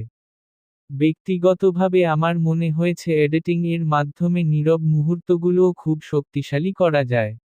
যদি কোনো দৃশ্য একটু বেশি সময় ধরে রাখা হয়, তাহলে দর্শক সেই মুহূর্তটা অনুভব করার সময় পায়। আমার কাছে মনে হয়েছে এই গল্পে রিয়াকশন শটের ব্যবহার খুব গুরুত্বপূর্ণ। কারণ অনেক সময় একটি চরিত্র কিছু না বলেও তার মুখের অভিব্যক্তির মাধ্যমে অনেক কিছু বোঝায়। এডিটিং এর মাধ্যমে এই রিয়াকশন শটগুলোকে সঠিক সময়ে দেখানো খুব জরুরি। ব্যক্তিগতভাবে আমার মনে হয়েছে এডিটিং এর ধারাবাহিকতা খুব গুরুত্বপূর্ণ। অর্থাৎ দৃশ্য থেকে দৃশ্যে যাওয়ার সময় যেন কোনো অসঙ্গতি না থাকে। যদি হঠাৎ করে অপ্রাসঙ্গিক কাট আসে, তাহলে সেটা দর্শকের মনোযোগ ভেঙে দিতে পারে। আমার কাছে মনে হয়েছে সাউন্ড সিঙ্কও এডিটিং এর একটি গুরুত্বপূর্ণ অংশ। সংলাপ, ব্যাকগ্রাউন্ড মিউজিক, এবং দৃশ্যের কাট, সবকিছু যদি সঠিকভাবে মিল থাকে, তাহলে পুরো অভিজ্ঞতাটা অনেক বেশি সুন্দর হয়। ব্যক্তিগতভাবে আমার মনে হয়েছে ক্লাইম্যাক্স অংশে এডিটিং একটু বেশি টাইট এবং ফোকাসড হওয়া উচিত। কারণ এই অংশে গল্পের সবচেয়ে গুরুত্বপূর্ণ মুহূর্তগুলো থাকে। যদি এডিটিং সঠিকভাবে করা হয়, তাহলে সেই মুহূর্তগুলো দর্শকের মনে গভীর প্রভাব ফেলে।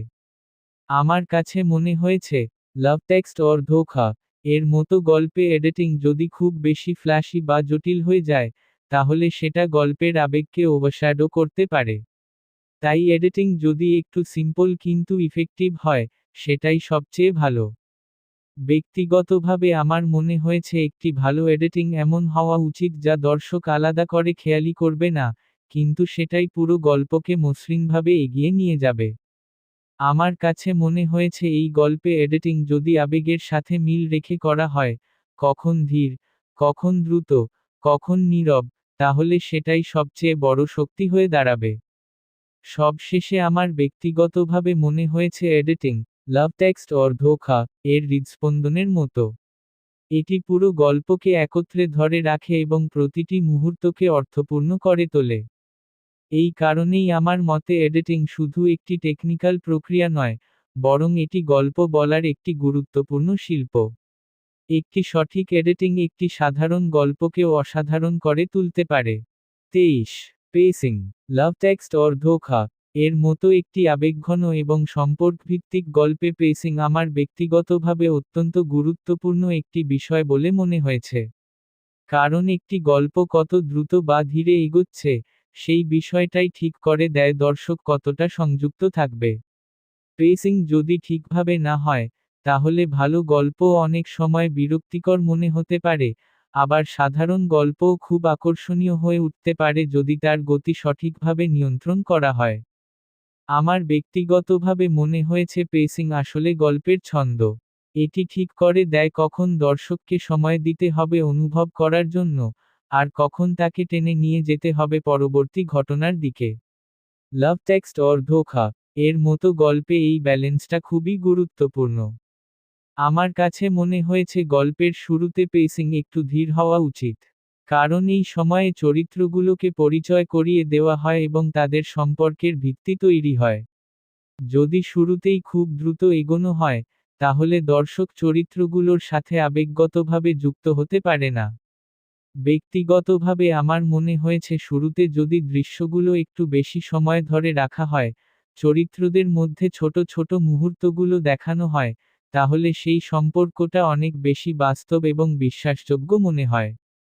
আমার কাছে মনে হয়েছে যখন দুইজন চরিত্র একে অপরের সাথে টেক্সট করা শুরু করে, তখন পেসিং একটু হালকা এবং ফ্লোয়িং হওয়া উচিত।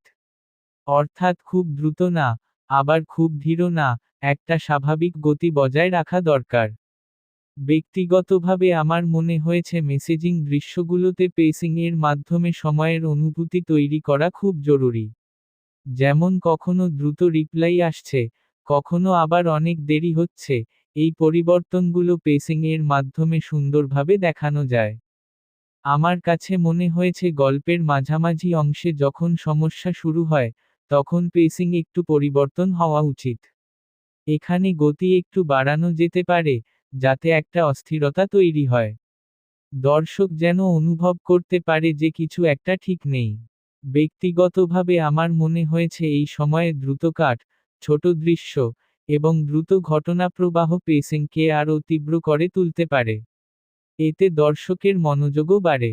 আমার কাছে মনে হয়েছে, লাভ টেক্সট অর ধোঁকা, এর মতো গল্পে নীরব মুহূর্তগুলোর পেসিং খুব গুরুত্বপূর্ণ। কিছু দৃশ্যে যদি কোনো সংলাপ না থাকে এবং শুধু চরিত্রের অনুভূতি দেখানো হয়, তাহলে সেই মুহূর্তগুলো একটু ধীর গতিতে রাখা উচিত। ব্যক্তিগতভাবে আমার মনে হয়েছে এই ধীর মুহূর্তগুলোই গল্পের আবেগকে গভীর করে তোলে। কারণ দর্শক তখন সেই অনুভূতিটা নিজের মতো করে উপলব্ধি করতে পারে। আমার কাছে মনে হয়েছে ক্লাইম্যাক্সের দিকে যাওয়ার সময় পেসিং ধীরে ধীরে তীব্র হওয়া উচিত। অর্থাৎ গল্প যত শেষের দিকে যাবে, ততই গতি একটু বাড়বে এবং উত্তেজনা তৈরি হবে। ব্যক্তিগতভাবে আমার মনে হয়েছে ক্লাইম্যাক্স অংশে খুব বেশি লম্বা টানাটানি না করে, বরং টাইট এবং ফোকাসড পেসিং রাখা উচিত। এতে সেই মুহূর্তের ইম্প্যাক্ট অনেক বেশি হয়। আমার কাছে মনে হয়েছে এন্ডিং এর পেসিং আবার একটু ধীর হওয়া উচিত। কারণ এখানে দর্শককে সময় দিতে হয় পুরো গল্পটা অনুভব করার জন্য। যদি শেষটা খুব দ্রুত শেষ হয়ে যায়, তাহলে অনেক সময় সেই অনুভূতিটা ঠিকভাবে বসে না। ব্যক্তিগতভাবে আমার মনে হয়েছে একটি ভালো এন্ডিং সবসময় একটু সময় নেয়, যাতে দর্শক সেই আবেগ নিয়ে কিছুক্ষণ থাকতে পারে। আমার কাছে মনে হয়েছে পেসিং এর আরেকটা গুরুত্বপূর্ণ দিক হল ধারাবাহিকতা। পুরো গল্প জুড়ে গতি যেন হঠাৎ করে খুব বেশি পরিবর্তিত না হয়। 24 BACKGROUNDMUSIC লাভ টেক্সট অর ধোঁকা এর মতো একটি আবেগনির্ভর গল্পে ব্যাকগ্রাউন্ড মিউজিক আমার ব্যক্তিগতভাবে সবচেয়ে শক্তিশালী উপাদানগুলোর একটি বলে মনে হয়েছে। কারণ অনেক সময় এমন কিছু অনুভূতি থাকে যেগুলো শুধু সংলাপ বা দৃশ্য দিয়ে পুরোপুরি প্রকাশ করা যায় না, সেখানে ব্যাকগ্রাউন্ড মিউজিক এসে সেই অনুভূতিকে পূর্ণতা দেয়। একটি সঠিক মিউজিক একটি সাধারণ দৃশ্যকেও গভীর এবং স্মরণীয় করে তুলতে পারে। আমার ব্যক্তিগতভাবে মনে হয়েছে ব্যাকগ্রাউন্ড মিউজিক এই গল্পে একটি অদৃশ্য চরিত্রের মতো কাজ করতে পারে। এটি কখনো সামনে আসে না, কিন্তু সবসময় উপস্থিত থাকে এবং প্রতিটি মুহূর্তের আবেগকে গাইড করে। আমার কাছে মনে হয়েছে গল্পের শুরুতে ব্যাকগ্রাউন্ড মিউজিক খুব হালকা এবং মিষ্টি হওয়া উচিত। কারণ এই সময়ে সম্পর্কের শুরু হয়, যেখানে একটা নতুনত্ব, উত্তেজনা এবং কোমল অনুভূতি থাকে। যদি সেই মুহূর্তগুলোতে নরম পিয়ানো, হালকা গিটার বা মেলোডিক টিউন ব্যবহার করা হয়, তাহলে সেই অনুভূতিটা খুব সুন্দরভাবে ফুটে ওঠে। ব্যক্তিগতভাবে আমার মনে হয়েছে যখন দুইজন চরিত্র প্রথমবার কথা বলা শুরু করে বা টেক্সট করে, তখন ব্যাকগ্রাউন্ড মিউজিক খুব সাটল হওয়া উচিত। যেন সেটা দর্শকের অনুভূতিকে বাড়িয়ে দেয়, কিন্তু কখনোই দৃশ্যকে ওভারপাওয়ার না করে। আমার কাছে মনে হয়েছে, লাভ টেক্সট অর ধোঁকা এর মতো গল্পে নীরবতার ব্যবহারও খুব গুরুত্বপূর্ণ। সব সময় মিউজিক থাকা দরকার নেই। কিছু কিছু মুহূর্তে যদি পুরোপুরি নীরবতা রাখা হয়, তাহলে সেই মুহূর্তগুলো আরও বাস্তব এবং শক্তিশালী মনে হয়। ব্যক্তিগতভাবে আমার মনে হয়েছে যখন সম্পর্ক ধীরে ধীরে গভীর হয়, তখন ব্যাকগ্রাউন্ড মিউজিকও একটু সমৃদ্ধ হতে পারে। মিউজিকের মধ্যে লেয়ার বাড়তে পারে, মেলোডি একটু গভীর হতে পারে, এতে সেই আবেগের গভীরতাও বোঝানো যায়। আমার কাছে মনে হয়েছে গল্পের মাঝামাঝি যখন সমস্যা বা ভুল বোঝাবুঝি শুরু হয়, তখন ব্যাকগ্রাউন্ড মিউজিকের টোন বদলে যাওয়া উচিত। এখানে একটু ভারী, একটু মাইনর টোনের মিউজিক ব্যবহার করা যেতে পারে, যা সেই অস্থিরতা এবং টেনশনকে প্রকাশ করবে। ব্যক্তিগতভাবে আমার মনে হয়েছে এই সময়ে যদি মিউজিক একটু কমানো হয় বা মাঝে মাঝে থামিয়ে দেওয়া হয়, তাহলে সেই অস্বস্তির অনুভূতিটা আরও বেশি অনুভূত হয়। আমার কাছে মনে হয়েছে যখন কোনো বড় ইমোশনাল মোমেন্ট আসে, যেমন কোনো সত্য প্রকাশ পাওয়া, বা সম্পর্ক ভেঙে যাওয়ার মুহূর্ত, তখন ব্যাকগ্রাউন্ড মিউজিক খুব গুরুত্বপূর্ণ হয়ে ওঠে।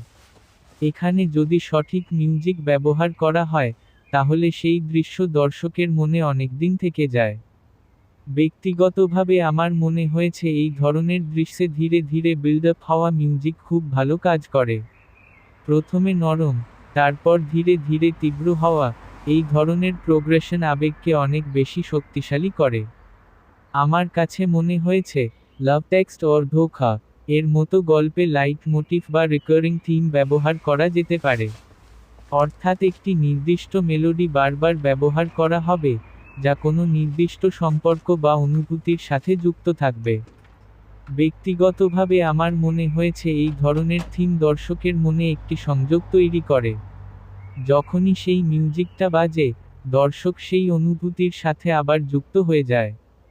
আমার কাছে মনে হয়েছে ব্যাকগ্রাউন্ড মিউজিকের ভলিউম কন্ট্রোলও খুব গুরুত্বপূর্ণ। যদি মিউজিক খুব বেশি জোরে হয়, তাহলে সংলাপ ঢাকা পড়ে যেতে পারে। আবার খুব কম হলে তার প্রভাব কমে যায়।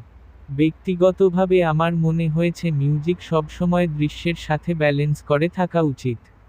এটি যেন কখনোই দৃশ্যের থেকে বেশি গুরুত্ব না পায়, বরং দৃশ্যকে সমর্থন করে।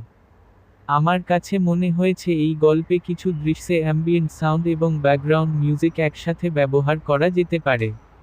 যেমন রাতের পরিবেশ, শহরের শব্দ, বা ফোনের নোটিফিকেশন, এই সব কিছু মিউজিকের সাথে মিশে একটি বাস্তব অনুভূতি তৈরি করতে পারে। ব্যক্তিগতভাবে আমার মনে হয়েছে ক্লাইম্যাক্স অংশে ব্যাকগ্রাউন্ড মিউজিক খুব কেয়ারফুলি ব্যবহার করা উচিত। এখানে যদি মিউজিক খুব বেশি ড্রামাটিক হয়ে যায়, তাহলে সেটা অনেক সময় ওভার মনে হতে পারে। তাই একটি কন্ট্রোলড কিন্তু ইম্প্যাক্টফুল মিউজিক এখানে সবচেয়ে ভালো কাজ করবে। আমার কাছে মনে হয়েছে এন্ডিং এই ব্যাকগ্রাউন্ড মিউজিক আবার একটু নরম এবং রিফ্লেক্টিভ হওয়া উচিত। যেন পুরো গল্পের অনুভূতিগুলো একসাথে ফিরে আসে এবং দর্শক সেই আবেগ নিয়ে কিছুক্ষণ থাকতে পারে। ব্যক্তিগতভাবে আমার মনে হয়েছে একটি ভালো ব্যাকগ্রাউন্ড মিউজিক দর্শকের মনে অদৃশ্যভাবে থেকে যায়। হয়তো তারা আলাদা করে মিউজিকটা মনে রাখে না, কিন্তু সেই অনুভূতিটা মনে থাকে। আমার কাছে মনে হয়েছে, লাভ টেক্সট অর ধোঁকা এর মতো গল্পে ব্যাকগ্রাউন্ড মিউজিক যদি খুব যত্ন নিয়ে তৈরি করা হয়, তাহলে এটি পুরো গল্পকে অন্য এক স্তরে নিয়ে যেতে পারে। সবশেষে আমার ব্যক্তিগতভাবে মনে হয়েছে ব্যাকগ্রাউন্ড মিউজিক এই গল্পের হৃদয়ের মতো কাজ করতে পারে। এটি প্রতিটি দৃশ্যে প্রাণ যোগ করে এবং প্রতিটি অনুভূতিকে আরও গভীর করে তোলে। এই কারণেই আমার মতে ব্যাকগ্রাউন্ড মিউজিক শুধু একটি অতিরিক্ত উপাদান নয়, বরং এটি গল্প বলার একটি অপরিহার্য অংশ।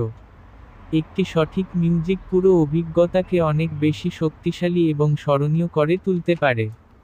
25 SOUNDDESIGN লাভ টেক্সট অর ধোঁকা এর মতো একটি সম্পর্কভিত্তিক এবং আবেগনির্ভর গল্পে সাউন্ড ডিজাইন আমার ব্যক্তিগতভাবে অত্যন্ত গুরুত্বপূর্ণ একটি উপাদান বলে মনে হয়েছে। অনেকেই শুধু ব্যাকগ্রাউন্ড মিউজিকের কথা ভাবে, কিন্তু আসলে সাউন্ড ডিজাইন পুরো ভিজুয়াল অভিজ্ঞতাকে বাস্তব এবং জীবন্ত করে তোলে। একটি দৃশ্যে আমরা যা দেখি, তার পাশাপাশি যা শুনি সেটাও সমানভাবে গুরুত্বপূর্ণ। আমার ব্যক্তিগতভাবে মনে হয়েছে সাউন্ড ডিজাইন এই গল্পে এমনভাবে কাজ করা উচিত যাতে দর্শক মনে করে সে সেই পরিবেশের মধ্যেই আছে।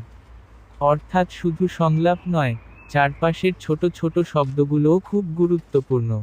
আমার কাছে মনে হয়েছে, লাভ টেক্সট অর ধোঁকা এর মতো গল্পে ফোনের শব্দগুলো খুব গুরুত্বপূর্ণ ভূমিকা পালন করতে পারে।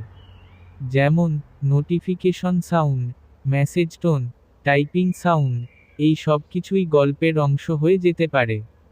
ব্যক্তিগতভাবে আমার মনে হয়েছে একটি মেসেজ আসার শব্দ অনেক সময় পুরো দৃশ্যের আবেগ বদলে দিতে পারে।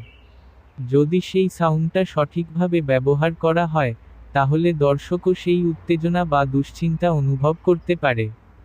আমার কাছে মনে হয়েছে এই গল্পে নীরবতার ব্যবহার সাউন্ড ডিজাইনের একটি বড় অংশ হওয়া উচিত। অনেক সময় কোনো শব্দ না থাকাই সবচেয়ে বড় শব্দ হয়ে ওঠে। যখন একটি চরিত্র একা বসে থাকে, তখন সেই নীরবতা তার একাকিত্বকে আরও বেশি অনুভব করায়। ব্যক্তিগতভাবে আমার মনে হয়েছে অ্যাম্বিয়েন্ট সাউন্ড এই গল্পে খুব গুরুত্বপূর্ণ। যেমন, বাইরের রাস্তার শব্দ, হাওয়ার শব্দ, ঘরের হালকা আওয়াজ, এই সব কিছু মিলিয়ে একটি বাস্তব পরিবেশ তৈরি হয়।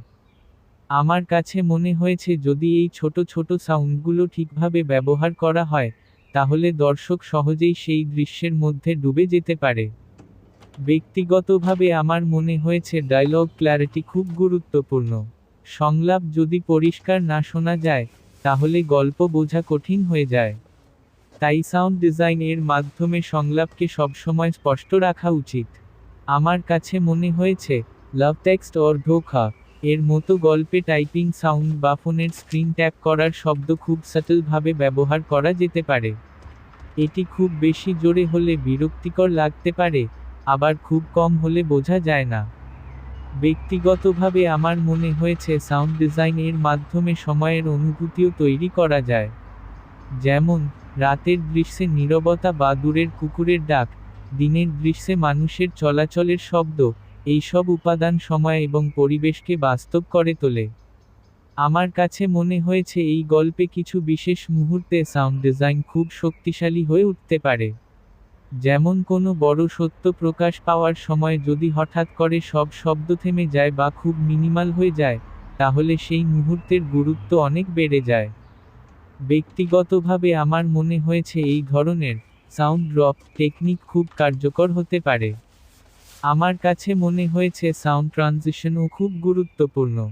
একটি দৃশ্য থেকে অন্য দৃশ্যে যাওয়ার সময় সাউন্ড যদি মসৃণভাবে পরিবর্তিত হয়, তাহলে পুরো অভিজ্ঞতাটা অনেক বেশি সুন্দর হয়।